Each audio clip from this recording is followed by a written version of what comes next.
तो यार ये वही वीडियो है जिसकी तुम्हें तलाश थी कि भैया एक ऐसी वीडियो मिल जाए जिसमें सारे के सारे चैप्टर हमें रिवाइज करा दिए जाए बहुत कम टाइम में और क्विकली रिवाइज करा दिया जाए ताकि मैं जल्दी जल्दी से उसे देखकर एग्जाम हॉल में चला जाऊं। देखो इस वीडियो को बहुत ध्यानपूर्वक देखना, जब भी तुम्हें फील हो कि तुम पुरानी चीजों को भूल रहे हो इस वीडियो को बस ओपन करना और एक बार क्विकली वहां तक रिवाइज कर लेना जहां तक तुम्हें जरूरत है। अगर तुम्हें लग रहा है कि नहीं मेरा पूरा चैप्टर तैयार हो गया, जल्दी से मुझे कोई ऐसी वीडियो मिल जाए जिसको मैं देखकर पूरी की पूरी चीजें रिवाइज कर लूं, तो ये वही वीडियो है। तो इसको लाइक कर लीजिएगा, लाइक करके अपने लाइक वाले सेक्शन में इंटर कर लीजिएगा या फिर अपने किसी दोस्त को शेयर कर लीजिएगा ताकि उस लिंक पर क्लिक करके आप इस वीडियो को ओपन कर पाएं। तो प्यारे बच्चों इस वीडियो में हम क्या करने वाले हैं, सारे के सारे चैप्टर, देखो अभी कुछ फॉर्मूला वगैरह लिखा नहीं हुआ है, इसमें केवल और केवल आपके टॉपिक लिखे हुए हैं, कहां कहां से सवाल बनते हैं, सब कुछ आपको इस एक वीडियो में समझाने वाला हूं। तो मेक श्योर यार बहुत ध्यान से देखिएगा।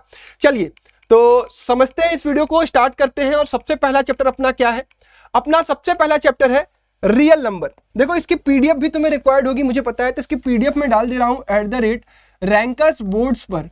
रैंकर्स बोर्ड्स के टेलीग्राम चैनल पर जाकर तुम इसकी पीडीएफ भी डाउनलोड कर सकते हो, वो पीडीएफ भी तुम्हें हेल्प करेगी। तो सबसे पहले समझते हैं कि भैया रियल नंबर से कितने नंबर के सवाल आने वाले हैं। 6 नंबर के सवाल आने वाले हैं। तो रियल नंबर में सबसे पहला टॉपिक है आपका fundamental theorem of arithmetic. Fundamental theorem of arithmetic क्या कहता है कि किसी भी कंपोजिट नंबर को अगर आप फैक्टराइज करते हैं तो इसके जो फैक्टर्स मिलेंगे वो प्राइम नंबर्स मिलेंगे और वो यूनिक होंगे। ठीक है, ये प्रोडक्ट ऑफ प्राइम नंबर्स होता है। तो लेकिन आपको समझ में आ रहा है कि भैया आपने दो वर्ड्स की बात की, प्राइम नंबर और कंपोजिट नंबर। तो प्राइम नंबर क्या होते हैं और कंपोजिट नंबर क्या होते हैं ये आपको पता होना चाहिए क्योंकि सवाल इस पर भी बनेगा। तो प्राइम नंबर वो नंबर होते हैं जिसके फैक्टर 1 और खुद वो नंबर होता है। यानी एग्जांपल की अगर मैं बात करूं तो सबसे छोटा होता है 2, फिर 3, फिर 5, फिर 7, फिर 11, इसी तरीके से बढ़ता जाएगा। 2 is the only even prime number. 2 सबसे स्मॉलेस्ट प्राइम नंबर है, ये बातें आपके दिमाग में होनी चाहिए। कंपोजिट नंबर की अगर मैं बात करूं तो वो नंबर जिसके 1 इटसेल्फ और कोई और भी फैक्टर होता है वो क्या कहलाता है आपका, वो आपका कहलाता है आपका कंपोजिट नंबर। तो सबसे स्मॉलेस्ट कंपोजिट नंबर क्या होता है आपका 4 होता है। कंपोजिट नंबर इवन और ऑड दोनों हो सकता है, बट प्राइम नंबर 2 के अलावा कोई भी आपको इवन नंबर नहीं मिलेगा। तो आपको पता होना चाहिए प्राइम और कंपोजिट। जब कंपोजिट और प्राइम पता चल जाए तो आपको फैक्टर ट्री पर सवाल आता है। इस टॉपिक का फैक्टर ट्री पर सवाल आएगा, आपसे क्या कहेगा, सपोज 30 एक कंपोजिट नंबर है, इसको फैक्टराइज किया हमने 2, फिर यहां लिखा 15, फिर यहां पर हमने लिखा पूछ लिया यहां लिखकर x और y, कहा कि x और y की वैल्यू निकालो। तो सिंपली क्या हो रहा है, फैक्टराइजेशन हो रहा है। यानी इस टॉपिक से आपको फैक्टराइजेशन आ जाना चाहिए। अगर आपको फैक्टराइजेशन आ गया तो इस पर सवाल आएगा एलसीएम और एचसीएफ से। आपसे एलसीएम और एचसीएफ निकालने के लिए कहा जाएगा, 2 या 3 नंबर या 4 नंबर दे देगा और आपसे कहेगा कि एलसीएम फाइंड आउट करिए प्राइम फैक्टराइजेशन मेथड से। तो प्राइम फैक्टराइजेशन मेथड से अगर मैं एग्जांपल की बात करूं, सपोज मैंने 2 नंबर ले लिए 36, 50 और 108। इसका मुझे क्या करना है, प्राइम फैक्टराइजेशन मेथड से एलसीएम फाइंड आउट करना है और एचसीएफ फाइंड आउट करना है। तो मैं साइड में क्या करूंगा, एक एक को फैक्टराइज कर लूंगा। 36 है तो यहां लिखा 18, 2, 9, 3, 3, 3 और 1। तो इसे मैंने क्या लिख दिया, 2 to the power 2 into 3 to the power 2। 50 को मैं क्या लिखूंगा, 50 को भी इस तरीके से मैंने कर लिया साइड में अपने 2, 25, 5, 5, 5, 1। तो इसे मैंने लिखा 2 into 5 to the power 2। 108 को लिखता हूं 108, 2, 5 जा 4, 2, 2, 27, 3, 9, 3, 3, 3, 1। ये हो गया 2 to the power 2 into 3 to the power 3। अब जब भी ध्यान रखेंगे कि जब भी आपको एचसीएफ लिखना होगा तो आप क्या करेंगे, कॉमन प्राइम नंबर ढूंढेंगे। कॉमन प्राइम नंबर कौन सा है, केवल 2 है और 2 की स्मॉलेस्ट पावर, 2 की स्मॉलेस्ट पावर, तो 2 की स्मॉलेस्ट पावर 1 हो गया, एचसीएफ खत्म। एलसीएम की बात करेंगे तो एलसीएम में क्या होगा, जितने भी प्राइम नंबर यूज होंगे उनको लिखेंगे 2, 3 और 5। और 2, 3, 5 की मैक्सिमम पावर्स लिखेंगे। तो 2 की मैक्सिमम पावर कितनी है, 2 है। 3 की मैक्सिमम पावर कितनी है, 3 है। 5 की मैक्सिमम पावर कितनी है, 2 है। तो ये हो गया एलसीएम और ये हो गया एचसीएफ। क्लियर है। तो एलसीएम और एचसीएफ पे तो एक तो सिंपल प्राइम फैक्टराइजेशन मेथड से आपको एलसीएम एचसीएफ निकालने के लिए पूछेगा। एलसीएम और एचसीएफ में आपको एक वर्ड प्रॉब्लम भी पूछेगा, अलग अलग वर्ड प्रॉब्लम पूछेगा। तो वर्ड प्रॉब्लम में आपको ट्रिक्स बताता हूं, ट्रिक्स का ध्यान रखना। वर्ड प्रॉब्लम में जब भी बेल वाले क्वेश्चन आएंगे, क्लॉक वाले क्वेश्चन आएंगे, टाइम वाले क्वेश्चन आएंगे, ठीक है, उनमें आपको क्या करना होगा, एलसीएम निकालना होगा। ठीक है, ये है एलसीएम। एचसीएफ वाला कौन सा सवाल आएगा, जब भी आपसे कोई हाईएस्ट नंबर पूछा जाए, ठीक है, हाईएस्ट ग्रेटेस्ट, जब भी आपको क्वेश्चन में देखने को मिले हाईएस्ट ग्रेटेस्ट, तो उस नंबर में क्या करेंगे, उस क्वेश्चन में क्या करेंगे, HCF निकालेंगे।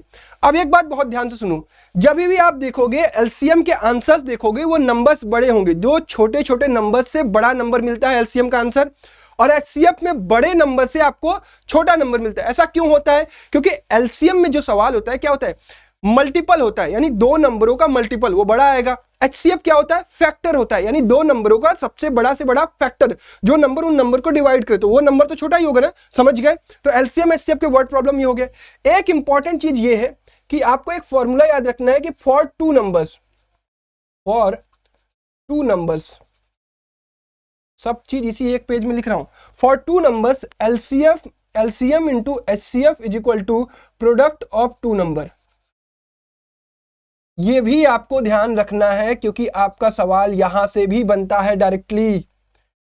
ठीक है, क्लियर हो गई क्या सभी लोगों को बातें? यानी दो टॉपिक आपके क्लियर हो गए। अब आखिरी टॉपिक आपका क्या है, इस पे एक पेज और फटाक से ऐड करते हैं।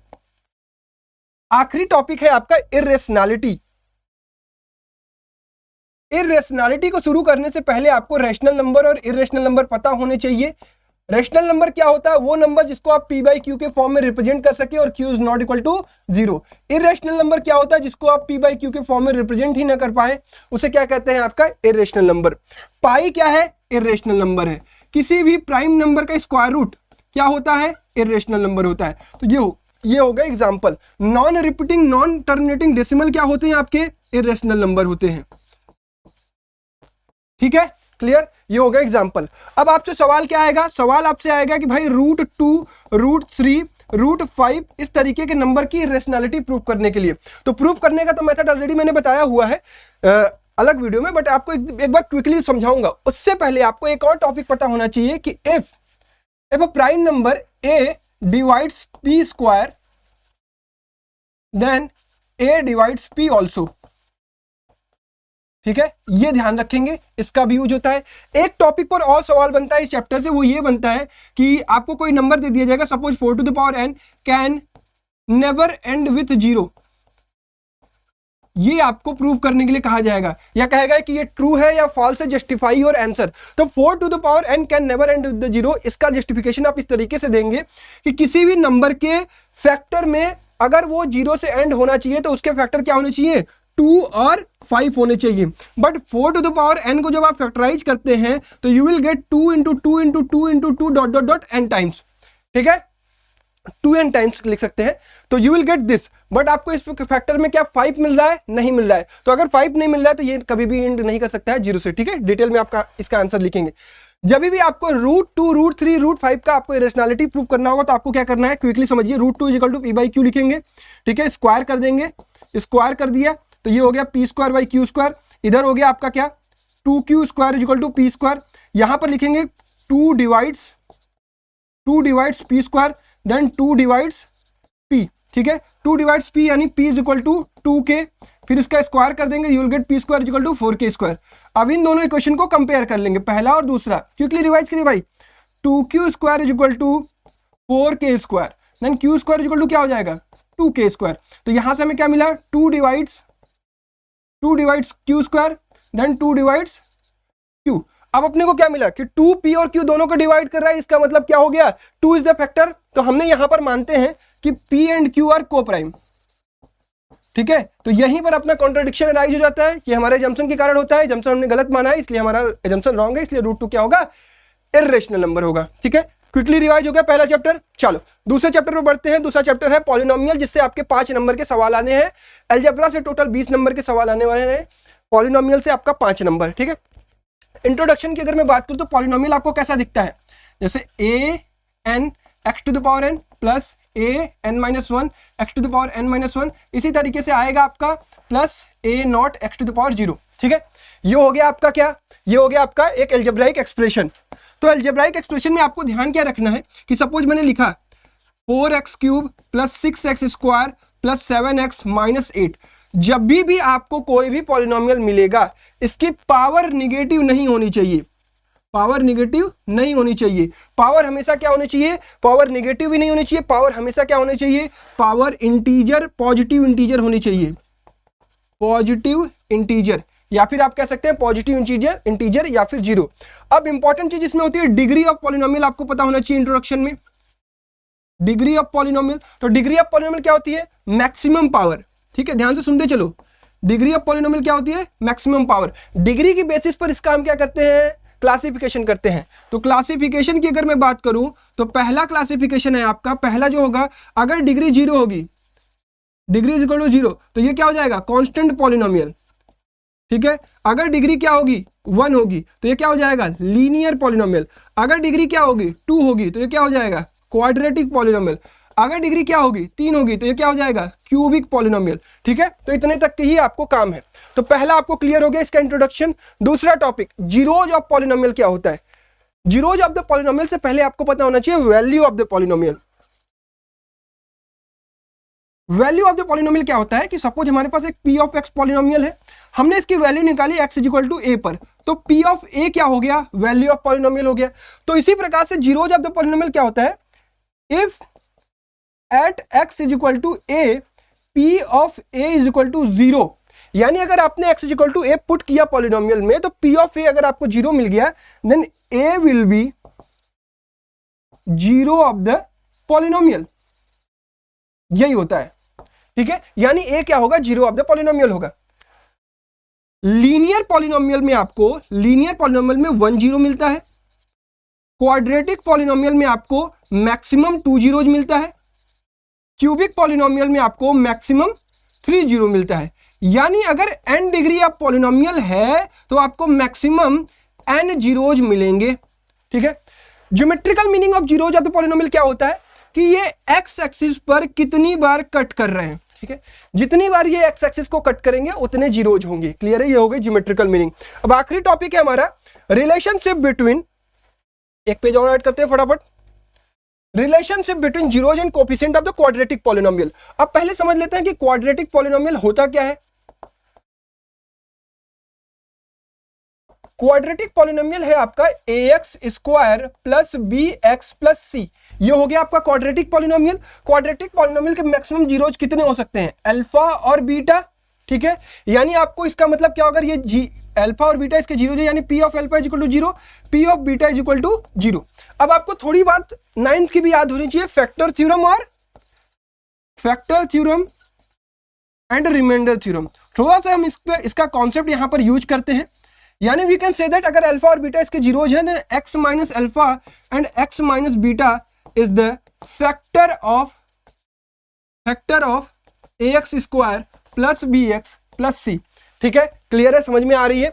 अब इन सब सारी चीजों को छोड़ो, रिलेशनशिप आपको जो चाहिए होता है वो कहां से मिलता है? बेसिकली रिलेशनशिप आपको यहां से मिलता है, ax square plus bx plus c is equal to, हम लिखते हैं k times of x minus alpha into x minus beta. ठीक है, जब हम इसको सिंप्लीफाई करते हैं तो then we get alpha plus beta is equal to minus B by A, ये आपको याद रहना चाहिए। और alpha into beta is equal to C by A, ये आपको याद रहना चाहिए। ये क्या है? सम ऑफ रूट्स या सम ऑफ जीरोज। और ये क्या है? Product of zeros, product of zeros. ठीक है, अब आपको एक सवाल आपसे पूछा जाता है, फॉर्मेशन ऑफ क्वाड्रेटिक पॉलिनोमियल। अगर आपसे फॉर्मेशन करने के लिए कहा जाएगा तो आप क्या करोगे? फॉर्मेशन करने के लिए कहा जाएगा तो आप लिखोगे x square minus of alpha into beta into x plus alpha into beta. ठीक है, और अगर के टाइम्स लगा दोगे तो बहुत बढ़िया बात है। ठीक है, तो ये हो गया फॉर्मेशन, और ये हो गया आपको सम ऑफ रूट्स, और ये हो गया प्रोडक्ट ऑफ रूट। यही है relationship between zeros and coefficient of the polynomial. ठीक है, क्लियर? तो तीनों टॉपिक क्लियर हो गए। इन्हीं तीनों टॉपिक से आपके सवाल बनने वाले हैं, तो आपको परेशान नहीं होना है। बढ़ते हैं अगले चैप्टर पर, pair of linear equation in 2 variable. ये चैप्टर है। इस चैप्टर के आपके 5 नंबर के सवाल आने वाले हैं। तो आपको सबसे पहले क्या पता होना चाहिए कि भाई लीनियर इक्वेशन क्या होता है। तो लीनियर इक्वेशन हमारा होता है जिसकी डिग्री कितनी होनी चाहिए? 1 होनी चाहिए, ax प्लस बी। ये हो गया लीनियर इक्वेशन इन 1 वेरिएबल। अगर मैं 2 वेरिएबल की बात करूं तो ax plus b y plus c, ax plus b y plus c is equal to 0। ये हो गया लीनियर इक्वेशन इन 2 वेरिएबल। अब यहां पर हम बात करने वाले हैं pair of linear equation in 2 variable की। तो ये होता है आपका a1x plus b1y plus c1 is equal to 0। दूसरा होता है आपका a2x plus b2y plus c2 is equal to 0। ठीक है, अगर ये हमारे लीनियर इक्वेशन इन 2 वेरिएबल है, और pair of linear equation into variable है, तो यहां पर a1 b1 c1 a2 b2 c2 are real numbers, ठीक है, ये ध्यान रखेंगे। और a1 square plus b1 square is not equal to 0, a2 square plus b2 square is not equal to 0। इसका मतलब क्या होता है? इसका मतलब यह है कि दोनों a1 b1 एक साथ 0 नहीं हो सकते, a2 b2 एक साथ 0 नहीं हो सकते, क्योंकि ये क्या बन जाएगा, c1 इज इक्वल टू 0 और ये बन जाएगा c2 is equal to 0, that is not possible. Clear है? अब इसमें हमारा सवाल क्या बनता है, ये आपको ध्यान रखना पड़ेगा कि आपको कभी कभी इसका यूज करना पड़ता है, यहां से a1 b1 c1 की वैल्यूज निकालनी पड़ती है और हमेशा इसको इसी स्टैंडर्ड फॉर्म में लिखकर ही सॉल्व करेंगे। अब है दूसरा टॉपिक कंसिस्टेंसी और इनकंसिस्टेंसी। जब हम इसको सॉल्व करने जाते हैं दो पेयर ऑफ लीनियर इक्वेशन की, साइमल्टेनियस लीनियर इक्वेशन की, तो हमारे पास वैल्यू जाती है। तो कंसिस्टेंसी और इनकंसिस्टेंसी को पता करने के लिए हमारे पास तीन कंडीशन है।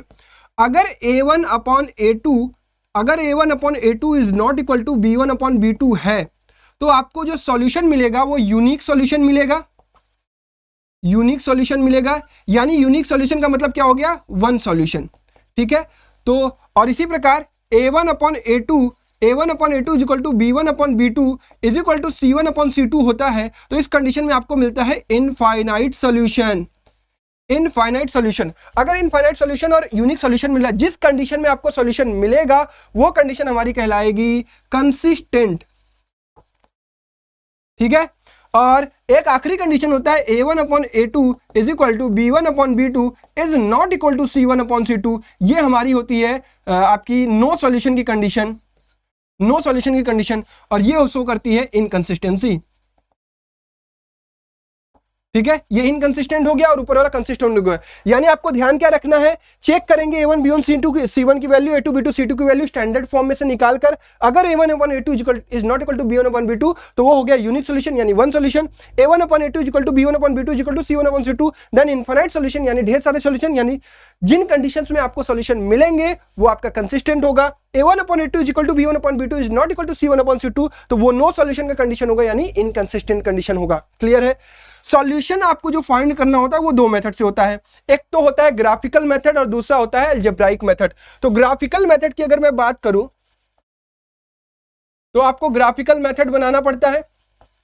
तो आपको सपोज दो इक्वेशन दिए गए 4x plus 3y is equal to 7 और 6x plus 9y is equal to 8, ठीक है। ये आपके पास दो अगर कंडीशन दिए गए हैं तो आपको क्या करना पड़ेगा, इस इक्वेशन को सॉल्व करके x y की वैल्यूज निकालनी पड़ती है ताकि आप ग्राफ पर इन्हें प्लॉट कर पाए। इसको सॉल्व करके आपको x और y की वैल्यूज निकालनी पड़ती है, वो x और y की वैल्यू जो इनको सेटिस्फाई करे, देन आप ग्राफ पे इसकी पॉइंट को प्लॉट करेंगे। पॉइंट को प्लॉट करने के बाद लाइन को इस पर प्लॉट करेंगे। तो आपको तीन कंडीशन मिलेगी। पहला, एक तो ये होगा जब लाइन एक दूसरे को इंटरसेक्ट करेंगी, जब इंटरसेक्ट करेंगी तो ये जो वैल्यू आपको मिल रही है x और y की, तो ये हो गया आपका पहला इंटरसेक्टिंग। ये कब मिलेगा, जब a1 upon a2 is not equal to b1 upon b2 होगा। कितने सॉल्यूशन मिलेंगे, वन सॉल्यूशन, यूनिक सॉल्यूशन यानी इसे कहेंगे, ठीक है। दूसरा कंडीशन कौन सा मिलेगा, जब लाइन एक दूसरे के ऊपर कोइंसिडेंट होंगी, ठीक है, एक ही लाइन पर दोनों लाइन पड़ेंगी, तो इसे कहते हैं कोइंसिडेंट लाइन, कोइंसिडेंट लाइंस, ठीक है। तो ये इसमें कितने सॉल्यूशन मिलेंगे, इनफाइनाइट सॉल्यूशन, ठीक है। अब तीसरी कंडीशन कौन सी होती है, जब ग्राफ पे लाइन क्या होती है, पैरेलल होती है, पैरेलल, ये तीसरी कंडीशन है, पैरेलल लाइंस, ठीक है। तो इसमें कितने सॉल्यूशन मिलते हैं, नो सॉल्यूशन। यानी सॉल्यूशन मिल कैसे रहे हैं, जहां पर लाइन एक दूसरे को टच कर रही है वही उसका क्या कहलाता है, सॉल्यूशन कहलाता है, ठीक है। अब देखिए ग्राफिकल मेथड हो गया। चौथा होता है अलजेब्राइक मेथड, सब्स्टिट्यूशन और एलिमिनेशन। बेसिकली सब्स्टिट्यूशन और एलिमिनेशन क्या है, जैसे हमारे पास एक इक्वेशन है 2x plus 3y is equal to 8 और 6x minus 9y is equal to 5, ठीक है। तो अगर सब्स्टिट्यूशन लगाना है तो क्या करेंगे, यहां से x और y की वैल्यू निकालेंगे इन टर्म ऑफ y और इन टर्म ऑफ x, और उसको उठाकर पुट कर देंगे, यहां पर आपकी वैल्यू आ जाएगी x या y की। ये linear equation in one variable हो जाएगा। अलजेब्राइक क्या कहता है, सॉरी एलिमिनेशन क्या कहता है कि अगर हमारे पास 2x plus 3y is equal to 8 था और हमारे पास 6x minus 9y is equal to 5 था, तो हम कोशिश करेंगे इनमें से किसी एक का कोफिशिएंट बराबर करने की, x या y की। दोनों इक्वेशन को एक साथ सॉल्व करेंगे। सपोज इस इक्वेशन में हमने 3 से मल्टीप्लाई कर दिया तो ये क्या बन जाएगा इक्वेशन, ये वाला 6x plus 9y is equal to 24। अब यहाँ से क्या है, 9y से 9y कट जाएगा, ये हो जाएगा 12x इज इक्वल टू 29। तो यहाँ से x की वैल्यू आ गई 29/12। अब इस x की वैल्यू किसी भी एक इक्वेशन में पुट कर देंगे, y की वैल्यू आ जाएगी। क्लियर है क्या सभी लोगों को? तो सब्स्टिट्यूशन समझ में आ गया, एलिमिनेशन समझ में आ गया। इसी पे बेस्ड आपको सवाल सॉल्व करने होंगे। वर्ड प्रॉब्लम क्या आएगा इसमें? देखो इसमें वर्ड प्रॉब्लम कई चीजें क्या आएंगी।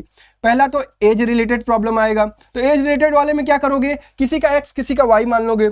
दूसरा आपको आ सकता है नंबर, तो दो नंबर अगर जब भी मानने को आएंगे तो आप x और y मान लोगे।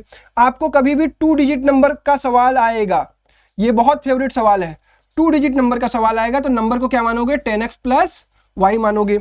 और क्या पूछ सकता है आपसे, टाइम एंड वर्क पे सवाल पूछ सकता है, वहां पे भी आपको दिमाग लगा के करना पड़ेगा। आपसे फ्रैक्शन पर सवाल पूछ सकता है, ठीक है, आपसे स्पीड एंड डिस्टेंस पर सवाल पूछ सकता है। आपसे एक और टॉपिक कभी कभी पूछा जा सकता है, बोट एंड रिवर प्रॉब्लम पूछे जा सकते हैं। तो इसमें आपको क्या पता होना चाहिए, डाउन स्ट्रीम और अप स्ट्रीम, ठीक है। तो ये टाइप के सवाल होते हैं। ये आपका पूरा का पूरा चैप्टर रिवाइज हो गया, तीसरा वाला chapter pair of linear equation in 2 variable. चलिए बढ़ते हैं अपने नेक्स्ट चैप्टर पर, क्वाड्रेटिक इक्वेशन पर। क्वाड्रेटिक इक्वेशन हमारा 5 नंबर का आने वाला है। तो क्वाड्रेटिक इक्वेशन में सबसे पहले इंट्रोडक्शन की अगर मैं बात करूं तो क्वाड्रेटिक इक्वेशन कैसा दिखता है आपको, ax² + bx + c, ठीक है, इज इक्वल टू 0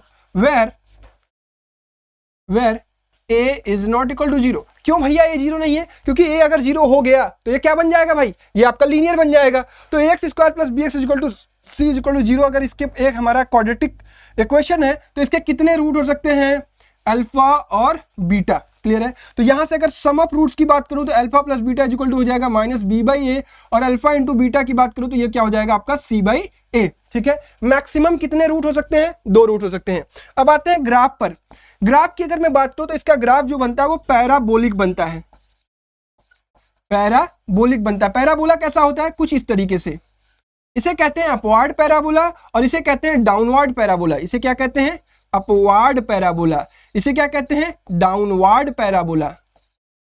ठीक है, अपवार्ड पैराबोला और डाउनवर्ड पैराबोला हो गए। अब रूट्स, ये ग्राफ शो कर रहा है कि इसके पास कितने हैं, 2 रूट्स। ये ग्राफ शो कर रहा है इसके पास कितने हैं, 2 रूट्स। बेसिकली इसके जो 3 कंडीशंस होती हैं, यहां पर ध्यान से देखिए। अगर a की वैल्यू ग्रेटर देन 0 है, और यहां पर अभी हम डिस्क्रिमिनेंट की बात करेंगे आगे, वो भी आपको समझ में आ जाएगा। तो d की वैल्यू पर डिपेंड करती है। अगर a की वैल्यू ग्रेटर देन 0 है और d इज ग्रेटर देन 0 है तो ग्राफ आपको इस तरीके से दिखेगा, 2 पॉइंट पर इंटरसेक्टिंग। ठीक है, अगर यहां पर ग्राफ में d अगर 0 के बराबर होगा तो आपको क्या मिलेगा, ये किसी एक पॉइंट पर टच करेगा, यानी रियल एंड 2 इक्वल रूट्स मिलते हैं। और अगर d की वैल्यू लेस देन 0 है तो ये ग्राफ आपको नंबर लाइन पर टच करते हुए दिखाई नहीं देगा, d की वैल्यू लेस देन 0 होगी तो। ठीक है, ये तीनों किस कंडीशन में, जब a की वैल्यू ग्रेटर देन 0 है, यानी अपवार्ड पैराबोला की। a की वैल्यू अगर लेस देन 0 होगी और d की वैल्यू डिपेंड करेगी, तो ये आपको 3 कंडीशन ऐसी मिलेगी, डाउनवर्ड 2 पॉइंट पर कट कर रही है जब d की वैल्यू ग्रेटर देन 0 होगी, टच करेगी जब d की वैल्यू 0 के बराबर होगी, और बाहर कहीं होगी जब d की वैल्यू लेस देन 0 होगी। ठीक है, तो इस तरीके से ग्राफ्स और रूट्स में आपके रिलेशन होंगे और इस तरीके से आपके सवाल भी इस पर बनेंगे, ग्राफ वाले। ठीक है, चलिए अब अगर मैं बात करूं सॉल्यूशन की, तो सॉल्यूशन आपके 2 मेथड से निकाले जाते हैं। आपको 2 मेथड सिखाए जाएंगे। पहला है फैक्टराइजेशन मेथड। तो फैक्टराइजेशन मेथड के लिए मैं एक आपको लिए इक्वेशन ले लेता हूं। सपोज √3x², मैं एक इक्वेशन ले लेता हूं, √3x² - 2x - 3 -2x -√3। ठीक है, एक इक्वेशन तो लेना पड़ेगा ना। ये है हम सीखने जा रहे हैं फैक्टराइजेशन मेथड। तो फैक्टराइजेशन मेथड में आपको रूट वाले से डर भी लगता है, इसलिए यही वाला सवाल लिया है। इसमें आपको क्या करना है, इसको इससे मल्टीप्लाई करना है, c को मल्टीप्लाई करना है a से, तो यू विल गेट -3। अब -3 को आपको ऐसे 2 नंबर्स में तोड़ना है जिनका सम आपको ये वाला कोफिशिएंट मिलना चाहिए, x का कोफिशिएंट। तो हम यहाँ पर इसे तोड़ेंगे, प्रोडक्ट आपको उसका -3 होना चाहिए, सम आपका -2 होना चाहिए। तो सपोज हमने -3 और +1 में तोड़ दिया तो हमारा काम हो जाएगा। अब इसको लिख लेंगे √3x² - 3x + x -√3 = 0। यहाँ पर कॉमन ले लिया, √3x कॉमन ले लिया, here will get √3x, sorry यहाँ पर मिल गया x -√3 और यहाँ हो गया +1 x -√3 = 0। तो दोनों में से x -√3 कॉमन हो गया, तो यहाँ पर बचा क्या, √3x + 1 = 0। तो ये हो गया हमारा x की वैल्यू क्या क्या पॉसिबल है, x -√3 = 0 और √3 x plus 1 is equal to 0. Here you will get x is equal to √3 और x is equal to -1 upon √3. तो बेसिकली ये कौन सा मेथड हो गया हमारा? Factorisation method. एक नंबर या दो नंबर में सवाल आपसे पूछ लिया जाएगा फैक्टराइजेशन मेथड में। अब एक चीज और मैंने आपको शायद नहीं बताया, क्वाड्रेटिक इक्वेशंस में आपको कभी कभी ये पूछा जाता है कि भाई बताओ इनमें से कौन सा क्वाड्रेटिक इक्वेशन है, ये सवाल बनेगा। तो क्वाड्रेटिक इक्वेशन कैसा होगा? हमेशा उसकी डिग्री कितनी होगी? 2 होगी। इस चीज का बस ध्यान रखेंगे। चलिए, अब दूसरा मेथड होता है बाई क्वाड्रेटिक फॉर्मूला। तो क्वाड्रेटिक फॉर्मूला आपका क्या होता है? x is equal to -b plus minus √b² -4ac upon 2a। ठीक है, इसको याद कर लेना। क्लियर? इसमें a b c की वैल्यू पुट करोगे यू विल गेट x की वैल्यू। ठीक है, अब इसके बाद आता है आपका b² -4ac है क्या? b² -4ac है डिस्क्रिमिनेंट। ये क्या है? डिस्क्रिमिनेंट। यानी हमने b² -4ac को एक नाम दे दिया। तो आखिर ये वाला जो टॉपिक है ना, 5वां, इस पर भी बहुत बढ़िया बढ़िया सवाल बनता है। Relationship between discriminant and nature of roots. तो 3 कंडीशन होती है। अगर d की वैल्यू ग्रेटर देन 0 होगी तो इसमें आपको मिलेंगे real and 2 distinct root. Distinct यानी 2 रियल और अलग अलग रूट्स मिलेंगे। d इज इक्वल टू 0 होगा तो इस कंडीशन में क्या होगे? 2 रियल एंड इक्वल रूट्स। ठीक है, और अगर d की वैल्यू लेस देन 0 है, नो रियल रूट्स। इसको याद रखना है आपको कि इसमें कोई भी रियल रूट्स नहीं मिलेंगे। ठीक है, ये रूट्स क्या कहलाते हैं? इमेजिनरी रूट्स कहलाते हैं। ये इमेजिनरी रूट्स कहलाते हैं। ये 3 कंडीशंस आपको हमेशा याद रखनी है। यानी b² -4ac की वैल्यू अगर ग्रेटर देन 0 आ रही है तो उस कंडीशन में you will get real and 2 distinct roots. अगर b² -4ac की वैल्यू 0 के बराबर आ रही है तो इस कंडीशन में आप पाएंगे 2 रियल एंड इक्वल रूट्स। अगर b² -4ac की वैल्यू लेस देन 0 आ रही है you will get no real roots. ठीक है, अब इस चीज को और इसमें और क्या ध्यान देना है? इसमें यह ध्यान देना है कि कभी कभी आपसे यही चीज पूछा जाएगा कि d की वैल्यू के अकॉर्डिंगली क्या होगा, रियल और इक्वल, रियल या फिर इमेजिनरी रूट्स। तो जब भी तो रियल रूट्स आपको 2 कंडीशन में मिलती है, d is greater than equal to 0। ये आपकी रियल रूट्स की कंडीशन है, ये याद रखेंगे। ठीक है, क्लियर? अब आखिरी टॉपिक है आपका 6वां टॉपिक है वर्ड प्रॉब्लम। तो देखो, जिस तरीके से मैंने तुमको कहा कि word problem pair of linear equation in 2 variable में अलग अलग टाइप के होते हैं। Age related problem, number related problem, 2 numbers मानने वाले, स्पीड डिस्टेंस टाइप पर, पाइप एंड सिस्टर्न वाले प्रॉब्लम, एक पाइप से दूसरी पाइप में स्पीड डिस्टेंस वाले प्रॉब्लम। तो इस तरीके के प्रॉब्लम इसमें भी पूछे जाएंगे और इस तरीके के ढेर सारे सवाल हम अपने प्रैक्टिस सेशन में करने वाले हैं। चलो अगले सवाल पर, अगले चैप्टर पर पहुंचते हैं, that is arithmetic progression. Arithmetic progression भी आपका 5 या 6 नंबर का पूछा जा सकता है। किसी चैप्टर को 4 नंबर किया जा सकता है और किसी चैप्टर को 6 नंबर किया जा सकता है। तो अरिथमेटिक प्रोग्रेशन में सबसे पहले आपको समझना पड़ेगा कि एपी होती क्या है। अगर आपको कोई नंबर ऐसा दिखता है 1, 4, 7, 10, 13, यानी आपको किसी 2 नंबर में, हर अगले 2 नंबर में आपको हर कॉन्जिक्यूटिव नंबर्स में आपको डिफरेंस सेम मिलता है, d same in consecutive number, then it is arithmetic progression. तो ये नंबर्स किस प्रकार से दिखते हैं आपको? a plus D, a plus 2d, a plus 3d, यानी आपको हर अगला टर्म कैसे मिल रहा है? d को ऐड करके। किसको ऐड करके? d को ऐड करके। तो ये d को ऐड करते हुए अगर हमें अगला नंबर मिल रहा है तो ये नंबर्स क्या कहलाते हैं? Arithmetic progression. यहां पर a क्या है? a है आपका फर्स्ट टर्म। ठीक है, d क्या है? d है आपका कॉमन डिफरेंस। ठीक है, तो कभी भी आपको d अगर फाइंड आउट करना होगा तो कैसे फाइंड आउट करेंगे? ये है आपका a1 यानी फर्स्ट टर्म, ये है आपका a2 यानी सेकंड टर्म, ये है आपका a3 यानी थर्ड टर्म, ये है आपका a4 यानी फोर्थ टर्म। तो जब भी आपको d फाइंड आउट करना होगा तो d के लिए आप क्या करेंगे? a2 minus a1। d आप फाइंड आउट कर सकते हैं a3 माइनस a2, d आप फाइंड आउट कर सकते हैं a4 माइनस a3 करके। ठीक है, क्लियर है? तो इस तरीके से आपको डी फाइंड आउट करना है। आपको इस पर पहले वाले टॉपिक पर सवाल क्या बनेगा कि चेक करिए कि दिए हुए सीरीज, दिए हुए नंबर्स क्या एपी में है। तो आप उस तरीके से चेक कर पाएंगे कि अगर कॉमन डिफरेंस सेम है तो ये एपी में होगा। ठीक, चलिए फिर आपको सेकंड टॉपिक पर जो इसमें भर भर के सवाल बनते हैं वो बनते हैं nth टर्म ऑफ एपी। तो nth टर्म ऑफ एपी क्या होता है? an is equal to a plus n minus 1 into D. ठीक है, ये आपको याद रखना है। an कहीं कहीं इसको हम क्या कहते हैं? l भी कहते हैं, कहीं कहीं हम इसको tn भी कहते हैं। ठीक है, तो an क्या हो गया, an का फॉर्मूला हो गया a plus n minus 1 into D. अब यहां पर 4 अननोन है, 4 में से 3 आपके पास नोन रहेंगे और आपको एक फाइंड आउट करना पड़ेगा, या फिर आपको 2 इक्वेशन दे दिया जाएगा, 2 अननोन दिए जाएंगे और दोनों अननोन को फाइंड आउट करना पड़ेगा। जैसे मैंने कहा कि a4 क्या होगा, a प्लस 3d, ऐसे में आपसे कहूँ a17 क्या होगा तो तुम कहोगे भैया a प्लस 16d। तो इस तरीके से लिखने आना चाहिए, ठीक है। तो इस पर सवाल बन जाएगा। फिर इसके बाद है आपका सम ऑफ फर्स्ट एंड टर्म। इससे पहले मैं आपको एक छोटा सा टॉपिक और बता देता हूं, हालांकि इस पर सवाल आएगा नहीं। nth टर्म फ्रॉम लास्ट अगर आपसे पूछा जाएगा तो क्या करें, nth टर्म फ्रॉम लास्ट, तो ये हो जाएगा आपका l minus n minus 1 into D, ठीक है। nth term from the last हो गया।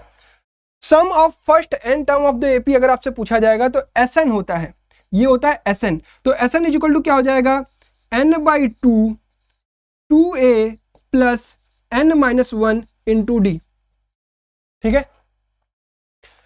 अब यहां पर ध्यान से देखिए, यहां पर n/2 इसे हम लिख सकते हैं a प्लस an भी लिख सकते हैं अगर आपको लास्ट टर्म दिया गया है, या फिर इसे आप इस तरीके से याद कर पाते हैं n/2 is equal to a plus l, ठीक है। क्लियर है। Sn का ये फॉर्मूला है n/2 2a plus n minus 1 into D. यहां पर अननोन कितने हो गए, 1 2 3 4 और 5, तो 5 में से 4 दिए रहेंगे और आपको एक पूछा जाएगा, ठीक। इस पर बेस्ड आपके वर्ड प्रॉब्लम भी बनते हैं और ये वर्ड प्रॉब्लम्स आपके बहुत अच्छे तरीके से बनाए जाते हैं ताकि आप कोई भी रिलेशंस को फाइंड आउट कर पाए। सम के बेसिस पर बन जाएंगे, nth टर्म के बेसिस पर बन जाएंगे और उस पर आपको सवाल पूछ दिया जाएगा, ठीक है। इतनी चीजें क्लियर हो गई। चलो थोड़ी सी एडवांस बातें कर लेते हैं कि अगर आपसे गलती से थोड़ा सा एडवांस पेपर पूछा गया तो उसमें क्या करेंगे। आपसे पूछा जा सकता है कि 3 टर्म मानिए, अगर 3 टर्म मानना होगा तो 3 टर्म किस प्रकार से मानेंगे, a minus D, a plus D. और अगर आपसे 4 टर्म मानने के लिए कह दिया तब क्या करोगे भैया, हम मानेंगे a minus 3d, a minus D, a plus D और a प्लस 3d। यहां पर कॉमन डिफरेंस कितना है d, यहां पर कॉमन डिफरेंस कितना है 2d, ठीक है। क्लियर है। अगर ये तुमसे थोड़ा सा एडवांस चीजें पूछी गई तो यहां पर एक और एडवांस चीज बता देता हूं कि if a b c are in AP then are in AP then b minus a is equal to क्या होगा, c माइनस b, यानी b इज इक्वल टू आपको मिलेगा a प्लस c/2। और b क्या है, b is arithmetic mean of the AP, मैटिक mean of ABC, ठीक है। क्लियर है। तो ये पूरे एक पेज में आपका एपी वाला पूरा चैप्टर समाप्त हो गया। इस पर बेस्ड जो भी वर्ड प्रॉब्लम बनेंगे वो वर्ड प्रॉब्लम इन्हीं टॉपिक से रिलेटेड बनेंगे, या फिर nth टर्म पे बनेंगे या फिर सम ऑफ n टर्म पे बनेंगे। तो इन 5 चैप्टर को रिवाइज करने के लिए मैं आपके लिए एक सेशन लेके आ रहा हूं। ये आपको पता है 50 मोस्ट इंपॉर्टेंट क्वेश्चंस की सीरीज। आप लाइव सेक्शन जाकर देखिए, लाइव सेक्शन में आपको मिल जाएगा 50 मोस्ट इंपॉर्टेंट वाली सीरीज किस दिन होने वाली है। आई थिंक ये हमारा होने वाला है 9th को, ठीक है, 9 मार्च को होने वाला है और ये 10 बजे होने वाला है, ठीक है। तो तैयार रहिएगा। चलिए आगे बढ़ते हैं कोऑर्डिनेट ज्योमेट्री पर। कोऑर्डिनेट ज्योमेट्री आपका 6 नंबर का आने वाला है। तो कोऑर्डिनेट ज्योमेट्री में बेसिकली हम बात करने वाले हैं एक्स एक्सिस और वाई एक्सिस पर, यानी कार्टेशियन प्लेन पर, ठीक है। तो फटाफट से इसको समझ लेते हैं। कोई भी पॉइंट अगर यहां होगा तो ये x, y होगा, ठीक है। x क्या रिप्रेजेंट करता है, x रिप्रेजेंट करता है कि ये y एक्सिस से इसकी कितनी दूरी है, और y क्या रिप्रेजेंट करता है कि इसकी x एक्सिस से कितनी दूरी है। इसे कहते हैं एब्सिसा और इसे कहते हैं ऑर्डिनेट, ये ध्यान रखिएगा, ठीक है। एक्स और वाई, ये बात समझ में आ गई। ये हमारा जो पहला कोऑर्डिनेट होता है, इसमें दोनों आपके जो ऑर्डर पेयर में दोनों नंबर्स होते हैं वो क्या होते हैं आपके पॉजिटिव। इसमें आपका एक होता है नेगेटिव फिर एक पॉजिटिव, इसमें दोनों नेगेटिव होते हैं और यहाँ पर एक पॉजिटिव और एक नेगेटिव, ठीक है। पहले एक्स को लिखा जाता है देन वाई को लिखा जाता है, ठीक। अब आपका सवाल बनता है distance formula.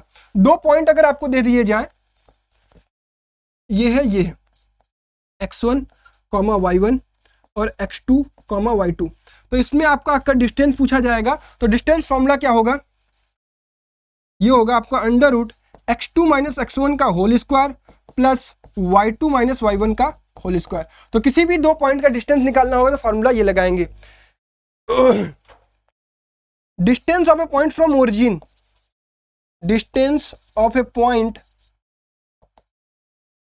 A x y from origin. अगर ओरिजिन से किसी भी पॉइंट का कोऑर्डिनेट डिस्टेंस पूछा जाएगा तो ये होगा under root x square plus y square.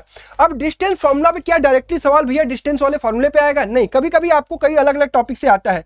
जैसे इक्वी डिस्टेंट एक टर्म होता है, इक्वी डिस्टेंट, इक्वी डिस्टेंस का मतलब क्या होता है कि अगर मान लीजिए हमारे पास एक पी पॉइंट है, यहां से ए की बात करूं और यहां से बी की बात करूं, तो पी ए और पी बी यानी ए और बी जो पॉइंट है वो पी से इक्वी डिस्टेंट है। तो इस पर बेस्ड बनाकर आपको एक सवाल पूछा जाएगा।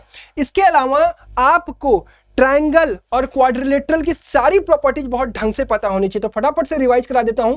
ट्रायंगल की अगर मैं बात करूं तो ट्रायंगल में आपके 3 टाइप के ट्रायंगल होते हैं। एक तो स्केलन, दूसरा आपका आइसोसेलस, तीसरा आपका इक्विलेटरल, और एक और इंपॉर्टेंट चीज होती है that is right angle triangle. इसमें क्या होता है, तीनों साइड्स बराबर नहीं होते, यानी ए बी की डिस्टेंस बीसी के बराबर नहीं होगी, बीसी की डिस्टेंस सी ए के बराबर नहीं होगी। आइसोसेलस में क्या होगा, कोई भी 2 साइड हो सकता है बराबर हो, A B equal to B C is not equal to C A, यानी 2 साइड्स अगर बराबर हो गए तो आइसोसेलस ट्रायंगल होगा। इक्विलेटरल ट्रायंगल क्या होता है, तीनों साइड्स बराबर, A B equal to B C is equal to C A. अब अगर राइट एंगल ट्रायंगल हमें बनाना होगा तो क्या करेंगे, हो सकता है कि दो कोई भी साइड का स्क्वायर जो होगा, sum of 2 side square is equal to third side के स्क्वायर के बराबर होगा, यानी आप perpendicular square plus base square is equal to hypotenuse का स्क्वायर। अब इसी डिस्टेंस फॉर्मूला के बेस पर एक और पेज ऐड करते हैं फटाक से। 6वां चैप्टर हमारा चल रहा है, बहुत तेजी से लाइक करते चलिएगा जो भी बच्चे देख रहे हैं। क्वाड्रिलेटरल, क्वाड्रिलेटरल में आपको सारी चीजें पता होनी चाहिए। देखिए, अगर अपोजिट साइड्स बराबर हैं, अगर एबीसीडी की बात करूं, अगर एबीसीडी एक क्वाड्रिलेटरल है, ये पैरेललोग्राम कब होगा, जब AB जो होगा वो बराबर होगा CD के, ठीक है, AB CD के बराबर होगा और BC जो है DA के बराबर होगा। अगर केवल इतना आपको मिल रहा है तो ये पैरेललोग्राम है। अगर पैरेललोग्राम को आपको रेक्टेंगल प्रूव करना है, रेक्टेंगल, तो रेक्टेंगल में तो AB is equal to CD तो होना ही चाहिए, BC is equal to DA तो होना चाहिए, साथ ही साथ डायगोनल इक्वल होने चाहिए, यानी AC, यानी AC जो होना चाहिए किसके बराबर होना चाहिए, BD के बराबर होना चाहिए। अब रेक्टेंगल हो गया, कभी स्क्वायर कैसे बनेगा भैया, स्क्वायर के लिए AB जो होना चाहिए वो CD के बराबर होना चाहिए, BC के बराबर होना चाहिए, इक्वल टू DA के बराबर होना चाहिए, यानी चारों साइड्स बराबर, साथ ही साथ डायगोनल बराबर होने चाहिए, ठीक है। रोम्बस कैसे प्रूव करेंगे भैया, रोम्बस में केवल अगर आपके चारों साइड्स बराबर हैं तो वो एक रोम्बस कहलाएगा, ठीक है। तो ये प्रॉपर्टीज आपको ध्यान में रखनी है, ठीक। चलिए, अब नेक्स्ट इसमें होता है सेक्शन फार्मूला, और सेक्शन फार्मूला पे भी बहुत अच्छे अच्छे सवाल बनते हैं। सेक्शन फार्मूला को समझते हैं। सेक्शन फार्मूला जो आपको पढ़ाया गया है वो इंटरनल डिवीजन का पढ़ाया गया है। अगर मान लीजिए हमारा पॉइंट है A x1, y1, B हमारा पॉइंट है x2, y2 और P हमारा पॉइंट है x, y, ठीक है। और x, y, P पॉइंट ने क्या किया, इसको m/n के रेशियो में डिवाइड कर दिया। तो P का कोऑर्डिनेट जो x, y है वो किसके बराबर होगा in terms of internal division, ये होगा आपका m time of x2, mx2 plus nx1 divided by m plus n, comma my2 plus ny1 upon m plus n। Clear है क्या। अब सवाल कैसा बनेगा, सवाल बनेगा कि आपको 2 कोऑर्डिनेट दिए जाएंगे, ये दोनों पॉइंट दिए जाएंगे, आपसे P कोऑर्डिनेट पूछ लिया जाएगा कि अगर m/n के रेशियो में डिवाइडेड है, तो ये तो सब बच्चे निकाल लेते हैं, लेकिन जब रेशियो फाइंड आउट करना होता है तब क्या करेंगे, रेशियो, अगर रेशियो फाइंड आउट करना होगा तो आप क्या मानेंगे, k/1 मानकर सवाल को सॉल्व करेंगे। k की जो वैल्यू आएगी वो इस तरीके से आएगी, कुछ 4/3, तो 4/3 का मतलब होता है 4:3, ठीक है। क्लियर है, बहुत बढ़िया। अगर आपको एक और चीज, मिड पॉइंट की बात करूं, मिड पॉइंट, अगर कोई पॉइंट 1:1 के रेशियो में डिवाइड कर रहा है तो यह मिड पॉइंट होगा, और मिड पॉइंट का जो कोऑर्डिनेट होगा P x, y, ये होगा कुछ इस प्रकार से आपका x1 plus x2 divided by 2, y1 plus y2 divided by 2, ये हो गया मिड पॉइंट का कोऑर्डिनेट। तो पैरेललोग्राम में आपको एक और बात याद रखनी है कि पैरेललोग्राम के जो डायगोनल्स होते हैं वो एक दूसरे को बाइसेक्ट करते हैं। Diagonal of parallelogram bisect each other, bisect each other. तो अगर ये दोनों डायगोनल बाइसेक्ट ईच अदर होते हैं तो पैरेललोग्राम पर एक सवाल बनता ही बनता है कि आपसे कोई एक कोऑर्डिनेट पूछा जाएगा और ये 3 कोऑर्डिनेट दिए जाएंगे, तो आप क्या करोगे, इन दोनों कोऑर्डिनेट का यूज करके मिड पॉइंट निकाल लोगे। मिड पॉइंट कैसे निकालेंगे, इसका x1 इसका x2 ऐड करके 2 से डिवाइड कर दिया, इसका y1 इसका y2 2 से ऐड करके डिवाइड कर दिया। अब इसके बाद जो कोऑर्डिनेट मिला यही सेम कोऑर्डिनेट होगा b प्लस d के लिए भी, तो ये काम कर लेंगे। आई होप चीजें समझ में आ रही होंगी, और उस वाले में आना जिसमें मैं खूब सारे सवाल करवाने वाला हूँ, वहां पे और चीजें समझ में आ जाएंगी। ठीक है, क्लियर है। अब इसमें जो ये K/1 वाला मैंने सवाल बोला ना, ये आपको कुछ ऐसे पूछा जाता है, जैसे मान लीजिए एक पॉइंट है x1, y1, बी पॉइंट है x2, y2। इसने कहा कि x एक्सिस इसको कट कर रही है। x एक्सिस कट करने का मतलब क्या हुआ, यहां पर x का तो कोऑर्डिनेट होगा, y का कोऑर्डिनेट जो होगा वो 0 होगा, क्योंकि x एक्सिस पर किसी भी पॉइंट का y कोऑर्डिनेट क्या होता है, 0 होता है। तो आप इसको K/1 मान के करोगे, और इस वाले की वैल्यू निकालोगे बाय सेगमेंट इस फॉर्मूले से, सेक्शन फॉर्मूले से, और y की वैल्यू 0 कर दोगे। देखो, जो बच्चे पढ़े हुए होंगे, जो बच्चे मुझे रिलेट कर पा रहे होंगे, उन्हें बहुत अच्छे से समझ में आ रहा होगा। चलिए, अगला चैप्टर जो है हमारा है वो है ट्रायंगल्स, और ट्रायंगल्स में भर भर के सवाल आने वाले हैं प्रूव करने वाले। पहली चीज तो आपको थेल्स थ्योरम का प्रूव आना चाहिए। इसका प्रूव ऑलरेडी मैंने प्रूव करने वाले वीडियो में बता दिया है। अब एक बात ध्यान से सुनो, इसका एक बार क्विकली रिवीजन कराता हूं। बेसिकली क्या होता है थेल्स थ्योरम, अगर ये ए बी सी एक ट्रायंगल है, डी और ई दो डिस्टिंक्ट पॉइंट है, डी जो है वो पैरेलल है बीसी के, तो ये कहता है कि आपका AD upon if D parallel to BC, then AD upon DB जो होगा वो किसके बराबर होगा, AE अपॉन EC के। ठीक है, कैसे प्रूव करते हैं एक बार क्विकली रिवाइज करो। आप इन दोनों को जोड़ देना, यहां से एक परपेंडिकुलर ड्रॉ कर देना, यहां से एक परपेंडिकुलर ड्रॉ कर देना। इस ट्रायंगल का एरिया अपॉन दिस ट्रायंगल का एरिया, दिस ट्रायंगल का एरिया विद दिस बेस, और दिस ट्रायंगल का एरिया डिवाइड कर देना। यहां से आपको AD अपॉन DB मिल जाएगा, यहां से AE अपॉन EC मिल जाएगा। लेफ्ट हैंड साइड को बराबर करने के लिए हम एक स्टेटमेंट लिखते हैं कि area between same base and parallel sides are equal. उसको यूज करते हैं तो लेफ्ट साइड बराबर हो जाती है। इसी प्रकार से दोनों इक्वेशन की राइट साइड भी बराबर हो जाती है। आई होप याद आ रहा होगा।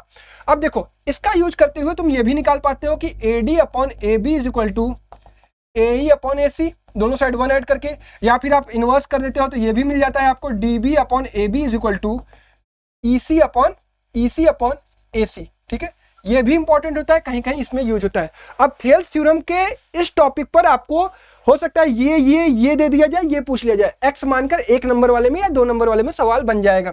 इसका कन्वर्स क्या कहता है, कन्वर्स ये कहता है कि अगर आपको ये मिलता है AD upon DB is equal to AE upon EC, अगर ऐसा मिलता है देन यू कैन राइट कि DE जो होगा वो पैरेलल होगा किसके, BC के।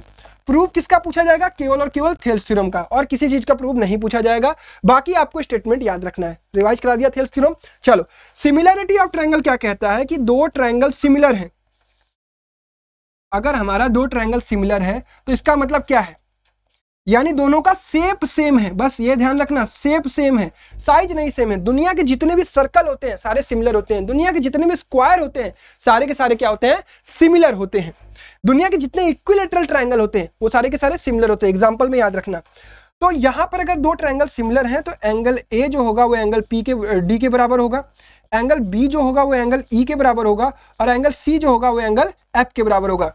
अगर मैंने इस सीक्वेंस में नाम लिखा है तो तभी मैं ये लिख पाऊंगा कि triangle A B C similar to triangle D E F.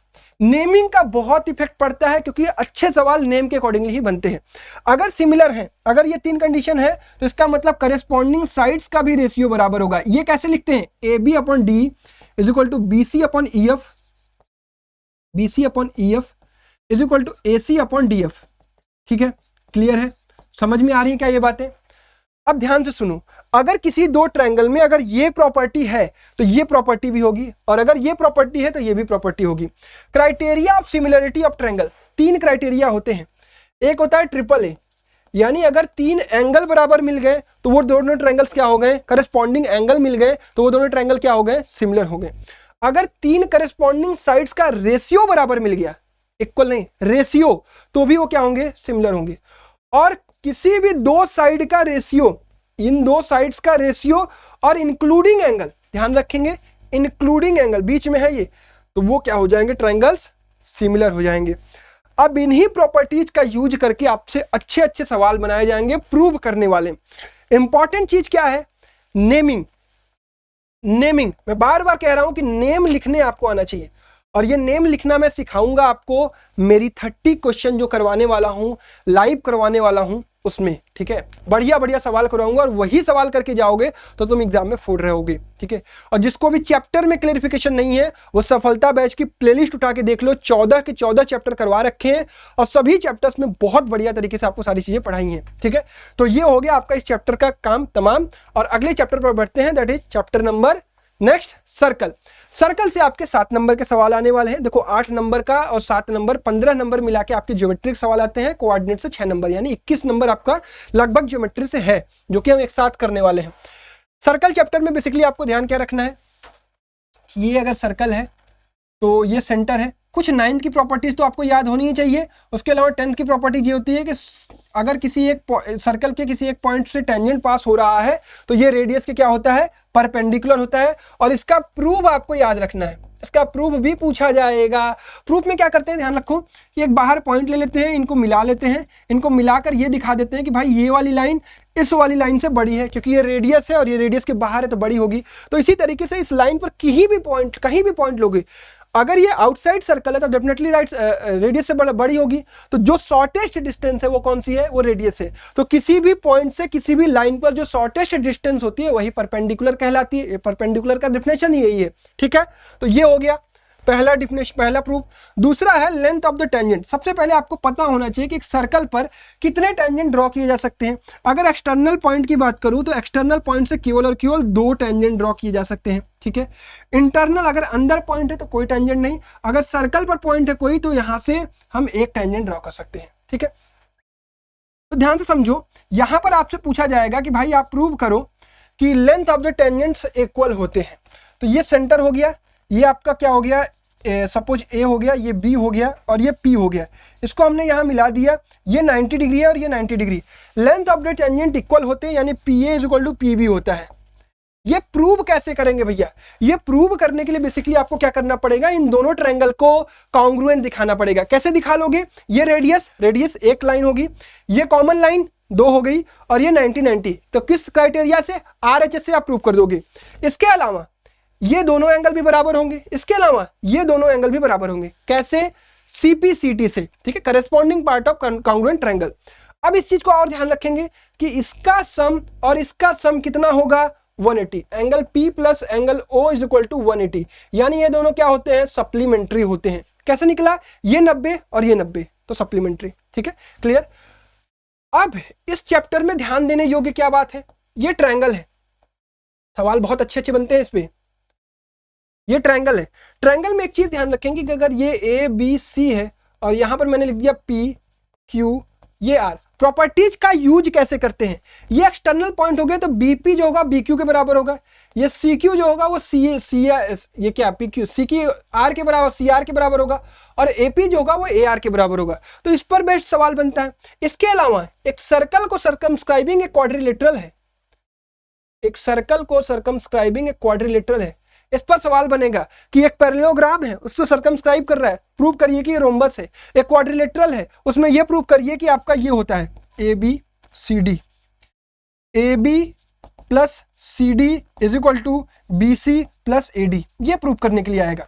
तो इसमें भी प्रूव करने के लिए यही वाला तरीका अपनाते हैं। यहां पर नाम लिख देते हैं P Q R और S। यहां पर हम क्या करते हैं, AP is equal to AS लिखते हैं, BP is equal to BQ लिखते हैं, DR is equal to DS लिखते हैं और CR is equal to CQ लिखते हैं।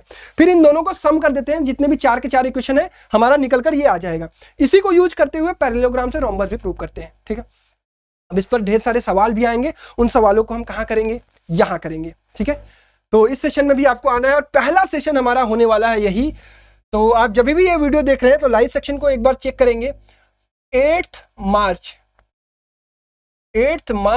2024 को सुबह 10 बजे 10 AM लाइव हमारा होगा। तो मेक श्योर कि आप सभी लोग ज्वाइन करिएगा और 30 most important question from coordinate geometry, triangle और सर्कल करा दूंगा और आपको रटवा दूंगा। कोई भी सवाल किस तरीके से अटेम्प्ट करना है वो सिखा दूंगा। तो मेक श्योर कि आप मिलिएगा, ठीक है। चलो आखिरी सेक्शन जो हमारा वो है ट्रिग्नोमेट्री, मतलब कि ये 5 और चैप्टर बचे हुए हमारे, 7 हो गए, नहीं कितने हो गए, छोड़ो जितने भी हो गए। नेक्स्ट टॉपिक है, नेक्स्ट चैप्टर है हमारा ट्रिग्नोमेट्री। भर भर के सवाल आएंगे ट्रिग्नोमेट्री से, लेकिन डरना नहीं है, 8 नंबर का सवाल आएगा। तो सबसे पहले आपको पता होना चाहिए कि ट्रिग्नोमेट्री को जो हमें पढ़ाया गया वो अप्लाई करना है 90 डिग्री से कम वाले ट्रायंगल यानी राइट एंगल ट्रायंगल में, ABC, ठीक है, राइट एंगल ट्रायंगल में।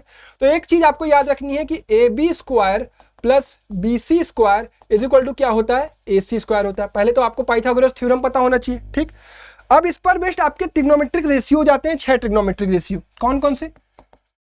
सपोज अगर ये थीटा है, sine theta, cos theta, tan theta, cot theta और सेक थीटा और कॉसेक थीटा, सेक थीटा और कॉसेक थीटा। तो इसको ट्रिग्नोमेट्रिक रेशियोज इनके क्या रिलेशन होते हैं, तो इसको हम याद करते हैं PBP अपॉन HHB। आपका जो भी ट्रिक होगा वो आप उस ट्रिक से याद कर लीजिएगा। तो पहला होता है हमारा P/B, perpendicular upon base. Perpendicular depend करता है कि थीटा क्या है। अगर ये थीटा है तो ये परपेंडिकुलर होगा, और अगर ये थीटा होगा, अगर एंगल ए थीटा होता है तो ये परपेंडिकुलर होता है, सामने वाली साइड होती है।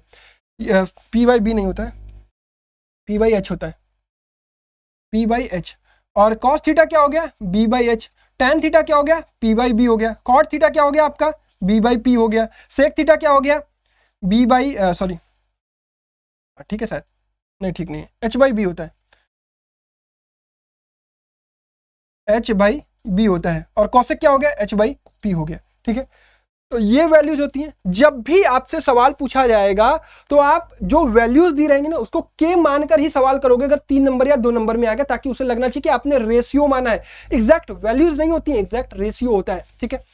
अब आपसे सवाल ये भी पूछा जा सकता है कि अगर आपको साइन थीटा और कॉसेक थीटा, चलो फॉर्मूला याद कर लो, साइन थीटा और कॉसेक थीटा में क्या रिलेशन होता है, sine theta is equal to 1 upon cosec theta, cos theta is equal to क्या होता है 1 upon sec theta, tan theta is equal to क्या होता है 1 upon cot theta.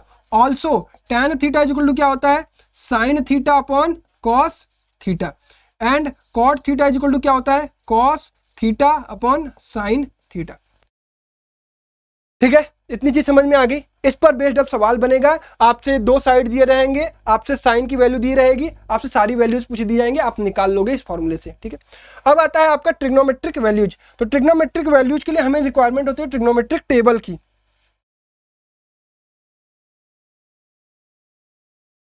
Trigonometric table की अगर मैं बात करूं तो ट्रिग्नोमेट्रिक टेबल ये याद रहना चाहिए, सारी की सारी वैल्यूज टेबल बनाना सीख लो।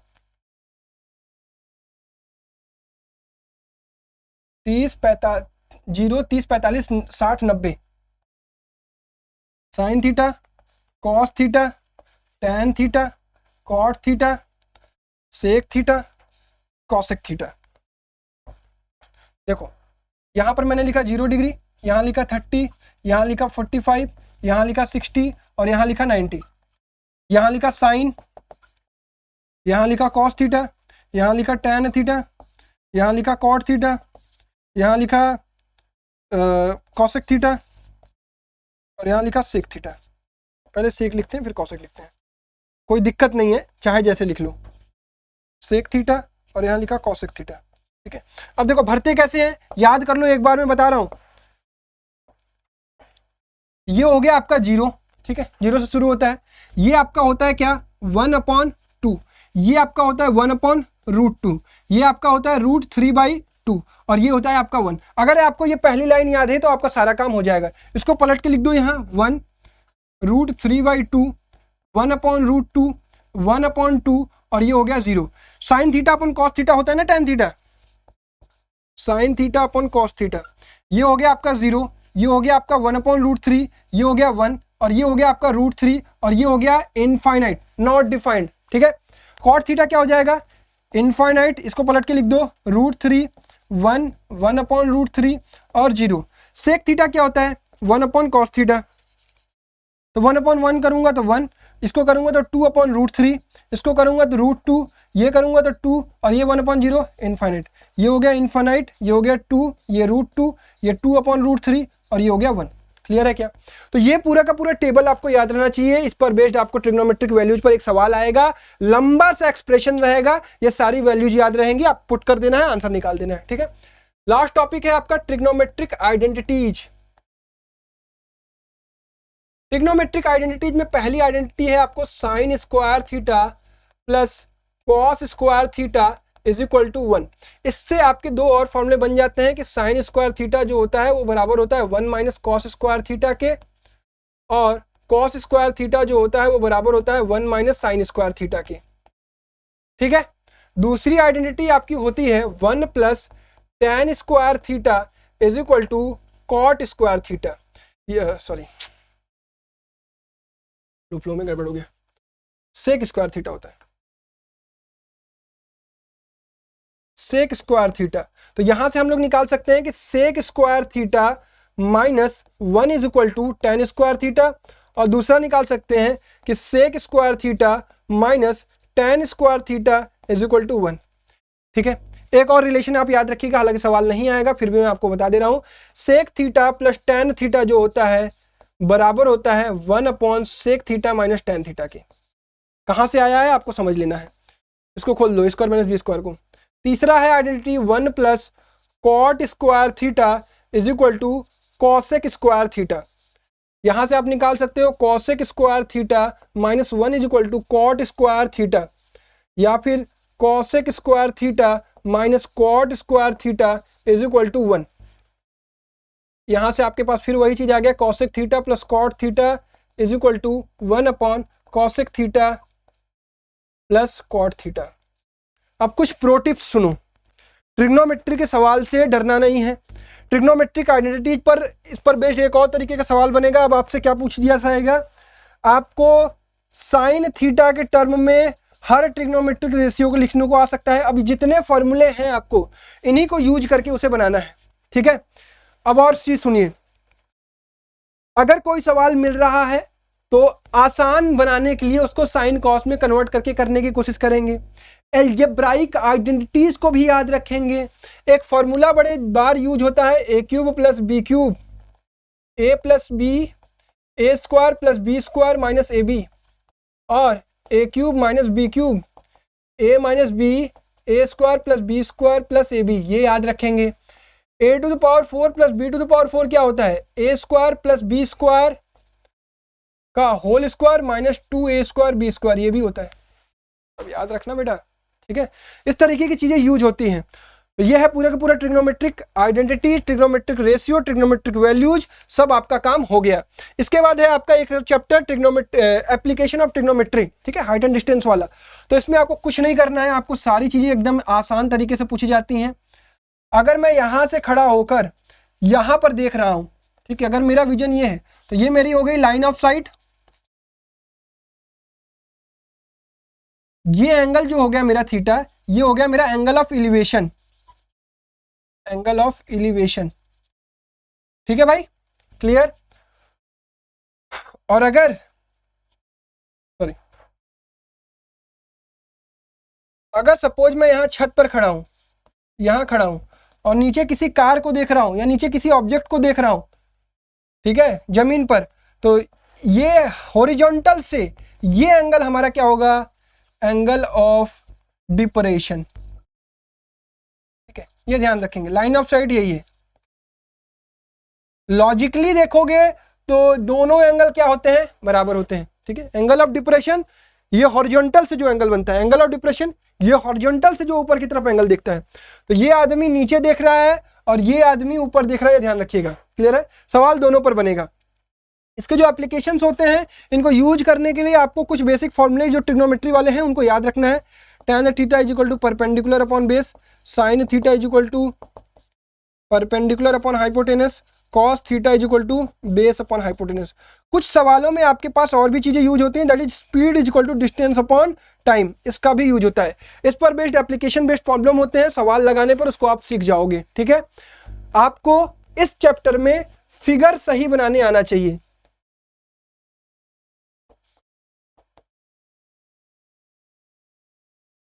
ठीक है, बाकी सवाल प्रैक्टिस तो हम करेंगे ही करेंगे। चलिए नेक्स्ट टॉपिक है हमारा, नेक्स्ट चैप्टर है area to the circle. Area to the circle से आपके 6 नंबर के सवाल आने वाले हैं। ये आपका मेंसुरेशन में हम आ चुके हैं, 4 चैप्टर और बचे हुए हैं, फटाफट से देख लीजिए। एरिया टू द सर्कल में सबसे पहले तो बेसिक वाले फॉर्मूले आपको याद होने चाहिए। अच्छा सर्कल बनी हुई है,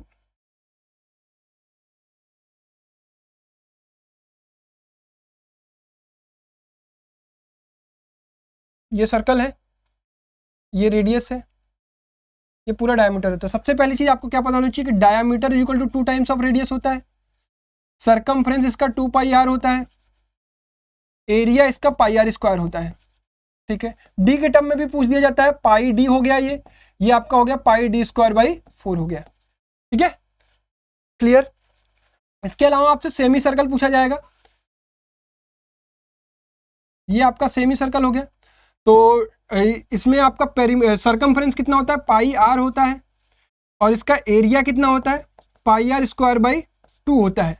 पाई आर की जगह आप पाई डी बाई 2 लिख सकते हैं, और इसे आप पाई डी स्क्वायर बाई 8 लिख सकते हैं। पिछले साल 1 नंबर का यही सवाल पूछा गया था। ठीक, अब कभी भी आपसे सेमी सर्कुलर रीजन का पेरीमीटर पूछा जाएगा, पेरीमीटर पूछा जाएगा तो पाई आर प्लस 2 आर होगा। ठीक है, क्लियर।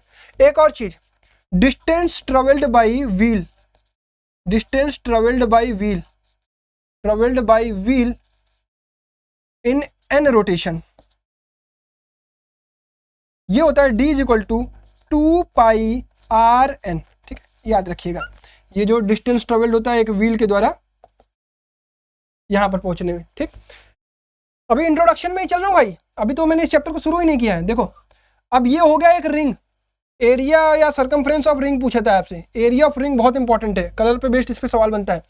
सपोज ये आपका R1 है और ये बड़ा वाला R2 है, तो एरिया क्या होगा, बड़े वाले सर्कल का area pi R2 square minus pi R1 square. Circumference क्या हो गया, 2 पाई R1 प्लस 2 पाई R2। ठीक है, ये सवाल आपसे पूछा जाएगा। अब आते हैं अपने चैप्टर में, आर्क लेंथ आपसे पूछा जाएगा। पेज ऐड कर लूं, फटाफट से एक एक चीज समझो। पहला, आर्क लेंथ। तो सबसे पहले आपको पता होना चाहिए कि आर्क लेंथ होता क्या है। आर्क ये है, तो यहां से अगर हमने यहां तक की बात की, ए बी पी ओ, तो ये जो ए बी आर्क है, इसकी लेंथ जो होगी वो होगी थीटा। अगर ये थीटा मेजर बना रहा है, theta upon 360 into 2 pi R. ठीक है, उसके बाद दूसरा होता है area of sector. Area of sector, अगर एरिया ऑफ सेक्टर की मैं बात करूं, एरिया ऑफ सेक्टर की मैं बात करूं तो ये होता है theta upon 360 into pi R square. ठीक है, तीसरा चीज आपका होता है इन दोनों में रिलेशन।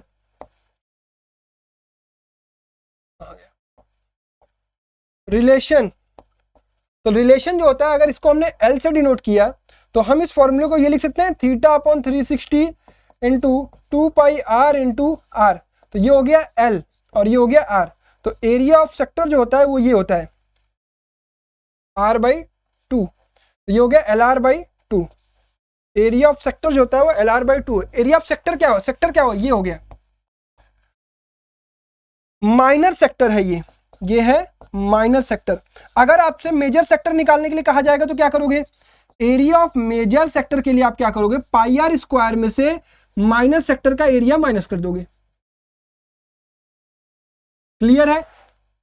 अब सवाल जो ज्यादातर बनने लगा है वो एरिया ऑफ सेगमेंट से बनने लगा है। एरिया ऑफ सेगमेंट क्या होता है, ये है आपका एरिया ऑफ सेगमेंट, ये है आपका माइनर सेगमेंट,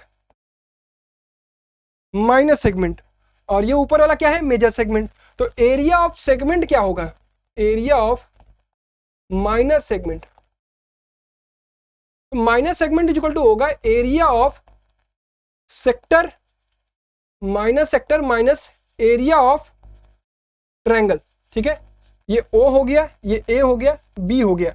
अगर ये थीटा बन रहा है तो आप तो एरिया ऑफ ट्रायंगल निकाल सकते हो, बहुत सारे तरीके हैं आपके पास। ये R है, ये R है, इसको थीटा से डिवाइड किया, ये थीटा बाई 2 हो गया, ये थीटा बाई 2 हो गया। तो आप यहां पर बना सकते हो, ये आपके पास R है, परपेंडिकुलर डिस्टेंस ट्रिग्नोमेट्रिक फॉर्मूला लगा के निकाल सकते हो, ये बेस डिस्टेंस ट्रिग्नोमेट्रिक फॉर्मूला निकाल सकते हो, फिर हाफ बेस इंटू हाइट करके भी निकाल सकते हो। एरिया ऑफ सेक्टर के लिए फॉर्मूला आपके पास है ही, theta upon 360 into pi R square आपके पास है। और एरिया ऑफ ट्रायंगल का एक फॉर्मूला बता दे रहा हूं, इसको याद रखना, half R square sine theta, ये भी यूज कर सकते हो।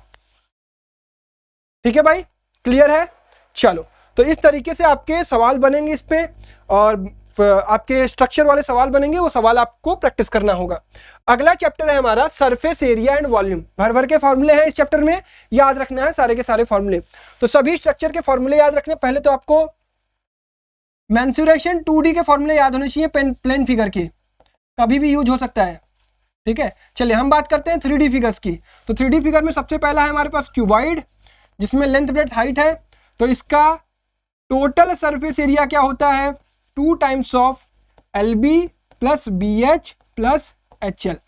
इसकी जो यूनिट होगी वो स्क्वायर यूनिट होगी, एरिया हमेशा स्क्वायर यूनिट होगा, ठीक है। कर्व्ड सरफेस एरिया जो होगा वो क्या होगा इसका, कर्व्ड सरफेस एरिया में आपको हमेशा क्या ध्यान रखना पड़ता है, फॉर्मूला भूल जाओगे मैं जानता हूं, इसीलिए मैं तरीका बताता हूं। कर्व्ड सरफेस एरिया में होता है base perimeter into height. Base perimeter क्या होगा इसका, 2L plus B into H, ये हो गया इसका curved surface area. Area of curved surface area जो क्यूबॉइड का होता है यही एरिया ऑफ 4 वॉल्स होता है, ठीक है। वॉल्यूम की बात करूं अगर, तो वॉल्यूम हो जाएगा आपका LBH और इसकी यूनिट होगी क्यूबिक यूनिट, ठीक है। डायगोनल, लॉन्गेस्ट डायगोनल जो होता है इसमें वो होता है √L² plus B² plus H², ठीक है। ये हो गया आपका क्यूबॉइड। अगर मैं दूसरा बात करूं क्यूब, यहां पर लिखता हूं सब चीज के लिए जगह बन जाए। दूसरा है आपके पास क्यूब। क्यूब क्या होता है, जब L = B = H = कोई एज हो जाता है, ठीक है, सभी एज बराबर होती है। तो यहां पर जो आपका TSA है, टोटल सरफेस एरिया, हो जाता है 6A²। कर्व्ड सरफेस एरिया क्या हो जाता है 4A², और वॉल्यूम क्या हो जाता है A³ हो जाता है। डायगोनल क्या हो जाता है √3A हो जाता है, ठीक है। चलिए तीसरा टॉपिक है हमारा क्यूबॉइड। क्यूबॉइड का स्ट्रक्चर कैसा है, ऐसा, ये R है आपका, ये H है आपका, ठीक है। तो इससे निकालते हैं TSA। चलिए सबसे पहले CSA निकालते हैं, कर्व्ड सरफेस एरिया। CSA की अगर मैं बात करूं तो ये होता है 2πRH, ठीक है। TSA कितना हो जाएगा 2πRH प्लस 2πR², यानी नीचे का सर्कल और ऊपर का सर्कल ऐड कर देंगे। वॉल्यूम की अगर मैं बात करूं तो वॉल्यूम आपका हो जाएगा πR²H। आपसे कभी कभी हॉलो सिलेंडर भी पूछा जाएगा, तो हॉलो सिलेंडर भी याद रखना है। अगर अंदर वाला R1 है और बाहर वाला R2 है, तो इसका जो CSA होगा, कर्व्ड सरफेस एरिया, हॉलो का बता रहा हूं, पेन चेंज कर दूं, शिट,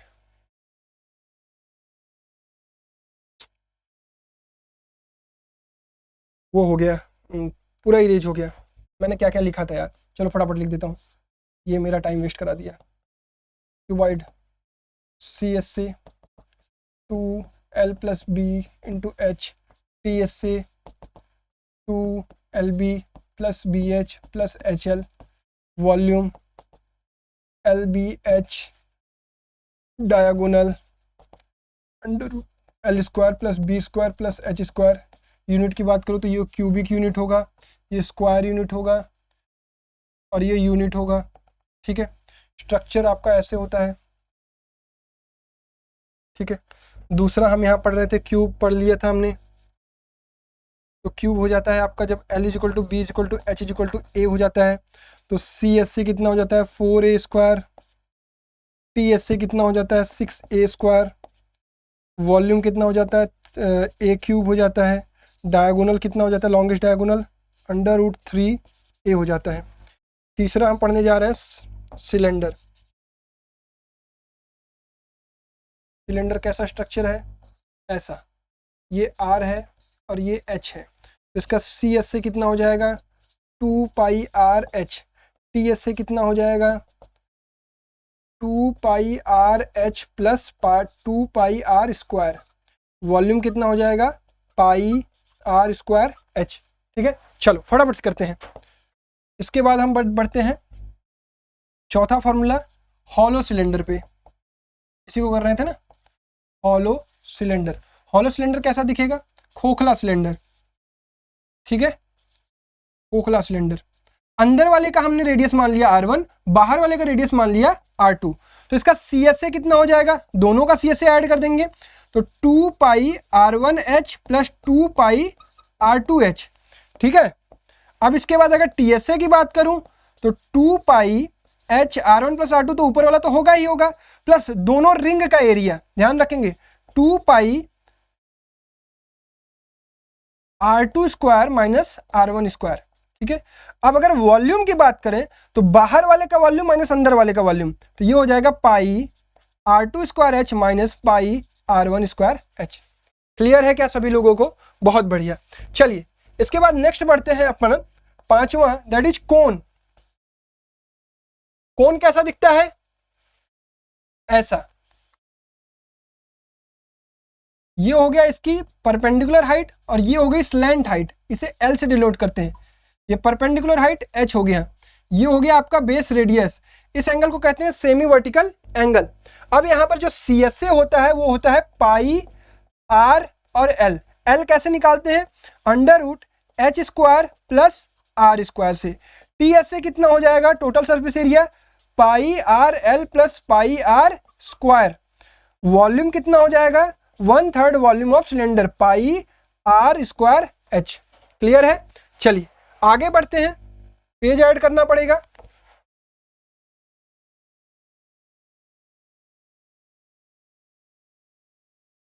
अब है हमारे पास hemisphere, hemisphere and sphere. 3D ball जो होती है वो स्फीयर होती है। अगर R है तो इसका CSA या फिर TSA सब बराबर ही होता है। ये हो गया आपका 4 पाई R स्क्वायर और इसका वॉल्यूम कितना होता है? 4/3 पाई R क्यूब होता है। हेमिस्फीयर की अगर मैं बात करूं तो कटोरा, ठीक है, तो इसका CSA कितना हो जाएगा? 2 पाई R स्क्वायर। इसका TSA कितना हो जाएगा? 3 पाई R स्क्वायर और इसका वॉल्यूम कितना हो जाएगा? 2/3 पाई R क्यूब। ठीक है, तो ये हो गए सवाल के डेफिनेशंस, ये हो गए सारे के सारे फॉर्मूले। अब इसमें ध्यान ये रखना है कि इसके कॉम्बिनेशन के सवाल पूछे जाएंगे। ठीक है, कॉम्बिनेशन के सवाल पूछे जाएंगे। कॉम्बिनेशन यानी दो फिगर को आपको ऐड कर दिया जाएगा। सपोज ये आपका एक क्यूबाइड है, इस पर मैंने क्या किया, एक वो रख दिया, हेमिस्फीयर रख दिया। मेरे पास एक सिलेंडर है, मैंने एक टेंट बनाने के लिए ऊपर कोन बना दिया। तो दोनों को आपको ध्यान रखना है, जैसा वॉल्यूम ऐड करना होगा तो वॉल्यूम, स्फीयर ऐड करना, सरफेस एरिया ऐड करना होगा तो सरफेस एरिया। इस पर बेट सवाल हम करेंगे। ठीक है, यूनिट का विशेष ध्यान रखेंगे। चलिए नेक्स्ट इंपॉर्टेंट चैप्टर है हमारा स्टैटिस्टिक्स, जिसके 5 नंबर के यानी एक बड़ा वाला सवाल मिलेगा आपको, जिसको आपको पूरी तरीके से सॉल्व करना होगा, जिसमें कोई गलती एक्सेप्टेबल नहीं होगी। इंट्रोडक्शन की अगर मैं बात करूं तो आपको बेसिकली पता होना चाहिए कि मीन मीडियन मोड का बेसिक क्या होता है। देखो, मीन का मतलब होता है एवरेज, मीडियन का मतलब होता है मिडिल मोस्ट डेटा, और मोड का मतलब होता है मैक्सिमम फ्रीक्वेंसी वाला डेटा। ठीक है, तो जो सवाल पहला बनेगा वो मीन पर बनेगा। मीन में क्या करना पड़ेगा, आपको टेबल बनाना पड़ेगा और एक्स बार का आपको फॉर्मूला दिया जाएगा, summation over FI into XI divided by summation over FI।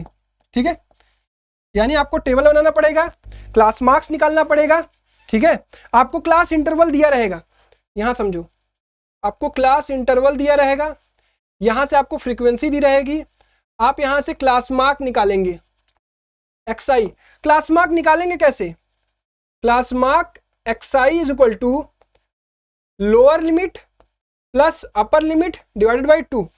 ठीक है, ये क्लास मार्क हो गया। अब इसके बाद आप निकाल लेंगे FI इंटू XI, इसका समेशन, FI का समेशन डिवाइड कर देंगे, मीन आ जाएगा। दूसरा मेथड होता है, ये तो हो गया डायरेक्ट मेथड, इसमें दूसरा मेथड होता है एज्यूम्ड मीन मेथड। तो एज्यूम्ड मीन को बस ध्यान से समझिए, आपको XI में एक क्या होना है, एक A मान लेना है, किसी एक को A मान लेना है, फिर यहां से आप DI निकालते हो, DI इज इक्वल टू होता है XI माइनस A। जब आपका DI निकल गया तो आप यहां से निकालते हो FI इंटू DI। ठीक है, स्टेप याद रख लो। फिर summation over FI into DI निकालते हो, और जो डी बार होता है वो होता है summation over FI into DI upon summation over FI। But अपने को क्या चाहिए, एक्स बार। तो एक्स बार का जो फॉर्मूला होता है वो ये होता है A प्लस डी बार। ठीक है, एक्स बार का क्या फॉर्मूला होगा, A प्लस डी बार। तीसरा मेथड आपका होता है step deviation method. Basically calculation को आसान करने के लिए किया जा रहा है ये सब। स्टेप डेविएशन में हम क्या करेंगे, यू बार निकालना पड़ता है। कैसे यू बार निकालेंगे, जैसे यहाँ डी आई निकाल लिया, अब यहाँ यू आई निकालेंगे। यू आई कैसे निकालेंगे, डी आई बाई एच कर देंगे तो अपने पास यू आई आ जाएगा। इसे कर देंगे एफ आई इंटू यू आई निकाल लेंगे तो यू आई हो जाता है हमारा summation over F I into you I upon summation over F I. अब इसके बाद एक्स बार का जो फॉर्मूला होगा वो होगा A plus H times of U bar. ठीक है भाई, क्लियर हो गया क्या, बहुत बढ़िया। तो ये हो गया पूरा का पूरा मीन का एक चैप्टर। ठीक है, अब आते हैं मीडियन पर। मीडियन मतलब मिडिल मोस्ट डेटा। तो इसमें जो सवाल बनेगा वो ऐसे बनेगा, आपको क्लास इंटरवल दिया रहेगा, क्लास इंटरवल, आपको फ्रीक्वेंसी दी रहेगी, आपको क्यूमुलेटिव फ्रीक्वेंसी निकालनी पड़ेगी। सबसे पहले क्यूमुलेटिव निकालते कैसे हैं, सपोज ये डेटा है, ये डेटा है, ये डेटा है, सपोज 1 है, 3 है, 5 है, 7 है, तो यहाँ लिखेंगे 1, इसको ऐड करेंगे, यहाँ लिखेंगे 4, इसको ऐड करेंगे, यहाँ लिखेंगे 9, ये हो गई CF। ठीक है, तो CF तो निकाल लोगे। फॉर्मूला क्या होता है मीडियन का, मीडियन का फॉर्मूला जो होता है वो ये होता है L plus n/2 minus CF divided by F bracket but into H। ठीक है, अब ध्यान से सुनो कौन कौन सी चीजें कहां कहां से मिलेगी। देखो तुम्हें रिक्वायरमेंट होगी n/2 की, तो n तो दिया रहेगा, टोटल नंबर ऑफ फ्रीक्वेंसी दी रहेगी, उसे ऐड करके n/2। जो n/2 निकालोगे उसको चेक करोगे कि वो किस CF में लाई कर रहा है, किस CF में लाई कर रहा है। तो जिस CF में लाई करेगा, सपोज n/2 तुम्हारा 8 आया है, एग्जांपल समझो 8 आया है, तो ये 9 में लाई करेगा ना, 9 में, 4 में तो लाई नहीं करेगा, 9 में। तो इसके सामने वाली फ्रीक्वेंसी और इसके सामने वाला क्लास इंटरवल ये बन जाएगा मीडियन क्लास, यानी मीडियन तुम्हारा यही लाई करेगा। तो यहां पे मीडियन क्लास हो गया। मीडियन क्लास से जो लोअर लिमिट होगी, सपोज 10 से 15 है, तो 10 इसका क्या हो गया, L हो गया, n/2 तुमने निकाल लिया। CF कौन सा लेंगे, CF इसके एक पहले वाला लेते हैं, प्रीसीडिंग वाला, CF प्रीसीडिंग वाला लेंगे। ठीक है, फिर फ्रीक्वेंसी सामने जो मीडियन क्लास की फ्रीक्वेंसी है वो फ्रीक्वेंसी डाल दी, into height of the class. Height कैसे निकालते हैं, हाइट निकालते हैं upper limit minus lower limit से। इस तरीके से मीडियन का सवाल लग जाएगा। एक सवाल तो ऐसा बनेगा कि मीडियन निकालने को देगा, दूसरा सवाल बनेगा कि मीडियन दिया रहेगा और आपसे पूछेगा कि x और x1 और x2 निकालो। तो ध्यान देना कि मीडियन जो दिया रहेगा उसको यूज करके तुम ये निकाल सकते हो मीडियन क्लास, उसके सामने वाली ये फ्रीक्वेंसी और उसके एक पहले वाली CF। तो डेटा यूज करके तुम x और y की वैल्यू निकाल सकते हो। ठीक है, सवाल करवाते समय सिखाऊंगा। अब एक बचता है मोड, एक पेज ऐड कर लेता हूं। एक है आपका मोड। तो मोड तो सबसे आसान है, आपको चेक करना है सबसे पहले मॉडल क्लास। मॉडल क्लास कैसे मिलेगी, जिसकी फ्रीक्वेंसी सबसे ज्यादा होगी, जिसकी फ्रीक्वेंसी सबसे ज्यादा होगी वही मॉडल क्लास होगी, वही मॉडल क्लास होगी। ठीक है, तो मॉडल क्लास मिल गया। फिर उसके बाद अपन फॉर्मूला लगाएंगे मोड का। तो मोड इज इक्वल टू होता है L प्लस ब्रैकेट लगाएंगे F1 minus F0 upon 2F1 minus F0 minus F2 into H। F1 क्या होगा, ध्यान से सुनो, F1 मॉडल क्लास की frequency,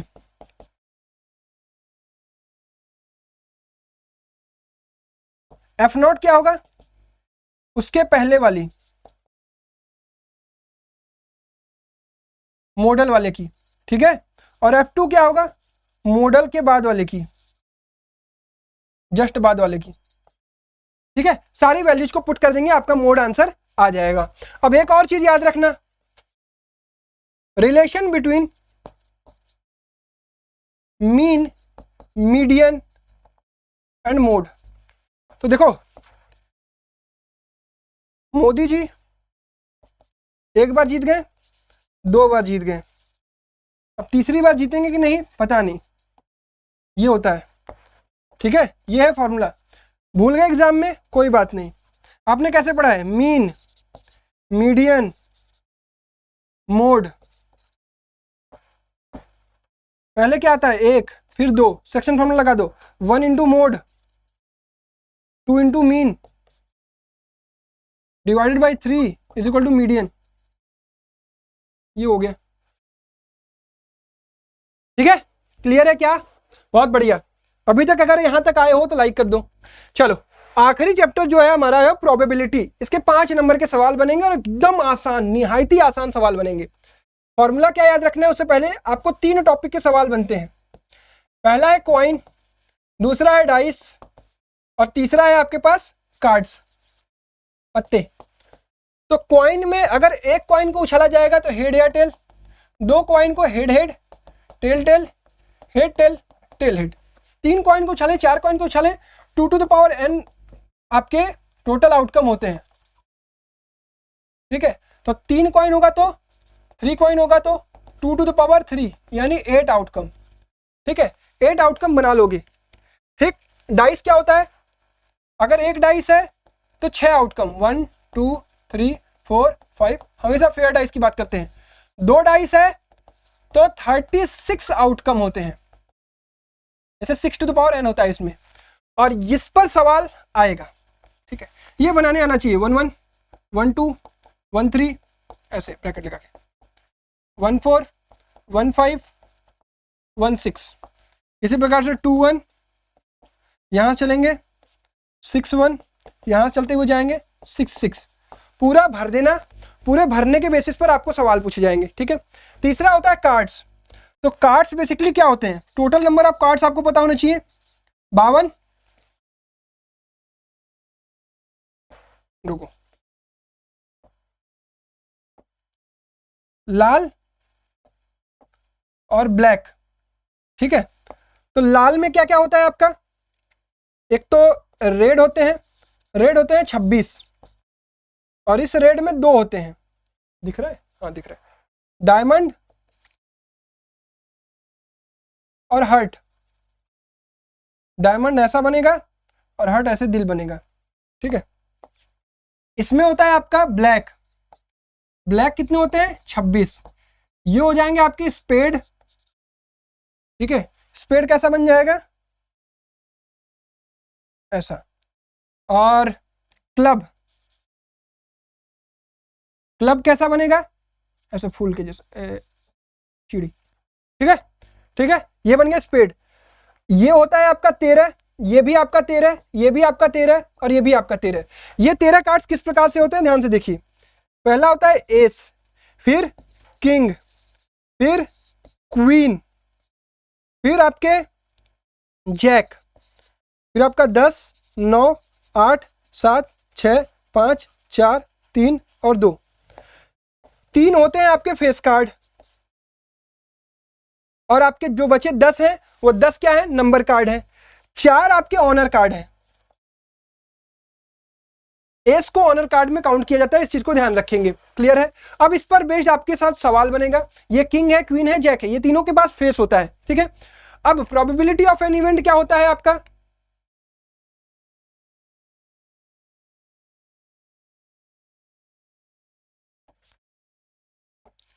P of E is equal to होता है number of favourable outcome, number of favourable outcome divided by total number of outcome.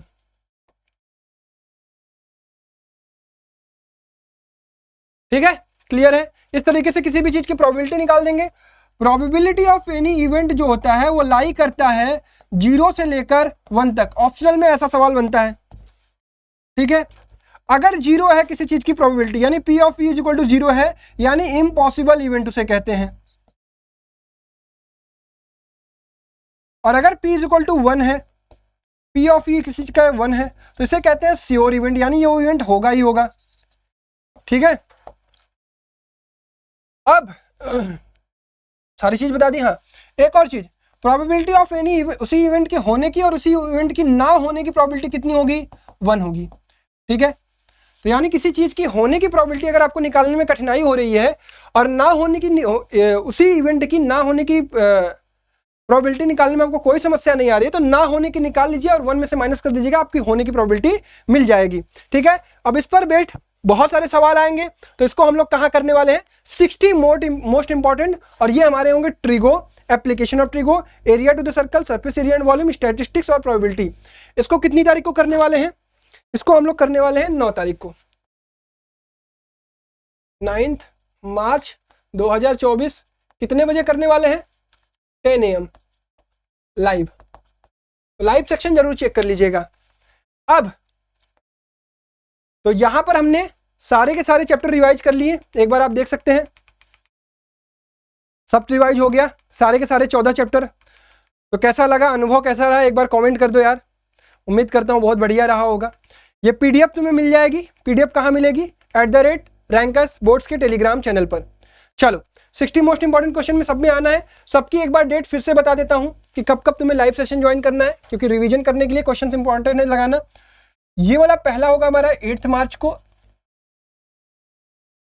10 AM। ये होगा हमारा 9 मार्च को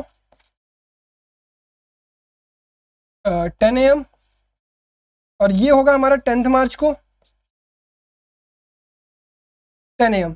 ठीक है, आप क्या करोगे, जैसे ये 3 चैप्टर अभी उस वाली वीडियो में तो स्ट्रेटजी वाली वीडियो में तुमने देख ही लिया होगा। आप क्या करोगे, इन 3 चैप्टर को एक दिन पहले यानी 7 तारीख को खुद से मेरी सफलता बैच से पढ़ के अपने से जितना मेहनत करना होगा करके आओगे। ठीक है, उसके बाद 9 तारीख से पहले यानी इस 9 तारीख की सुबह 10 बजे से पहले सारा काम इस 6 चैप्टर का तुम कंप्लीट करके आओगे। इसी प्रकार से 10 तारीख को इस 5 चैप्टर का सारा काम कंप्लीट करके आओगे। तब हम लोग मुलाकात करेंगे। सारी चीजें कंप्लीट करने के बाद 10 मार्च को हमने सारा सिलेबस 10 बजे तक 12-1 बजे तक खत्म कर देंगे। उसके बाद ये वाला जो सेशन होगा सबसे बेहतरीन सेशन होगा 10 मार्च को 4 PM पर। मोस्ट इंपॉर्टेंट संडे है उस दिन ना, मोस्ट इंपॉर्टेंट क्वेश्चन हम लोग, मोस्ट एक्सपेक्टेड क्वेश्चन 50 केवल लगाएंगे। और वो 50 क्वेश्चन होंगे ना जो आपके एग्जाम में पूछे जाएंगे। देखो यार, मुझे एक अच्छा खासा अनुभव है ऑफलाइन ऑनलाइन सब पढ़ाने का। मैं पिछले 4 साल से पढ़ा रहा हूं, तो मैं तुम्हें एक मतलब विश्वास के साथ बता सकता हूं कि कहां से क्या चीज पूछा जा सकता है, कहां से कितना कठिन बन सकता है और कितना आसान कहां से बनेगा। तो जो बच्चे कमजोर हैं, जो बच्चों को लगता है केवल पास होना है, वो भी सेशन ज्वाइन करेंगे, और जिनको 80 आउट ऑफ 80 स्कोर करना है वो भी ज्वाइन करेंगे। ठीक है, तो that's all from my side for this video. I hope आपका पूरा कंप्लीट चैप्टर रिवाइज हो गया होगा। मिलते हैं सेशंस में, मिलते हैं लाइव सेशन में, और मिलके मैथ्स में अच्छा करते हैं। Bye bye, take care, love you all and best of luck. जय हिंद।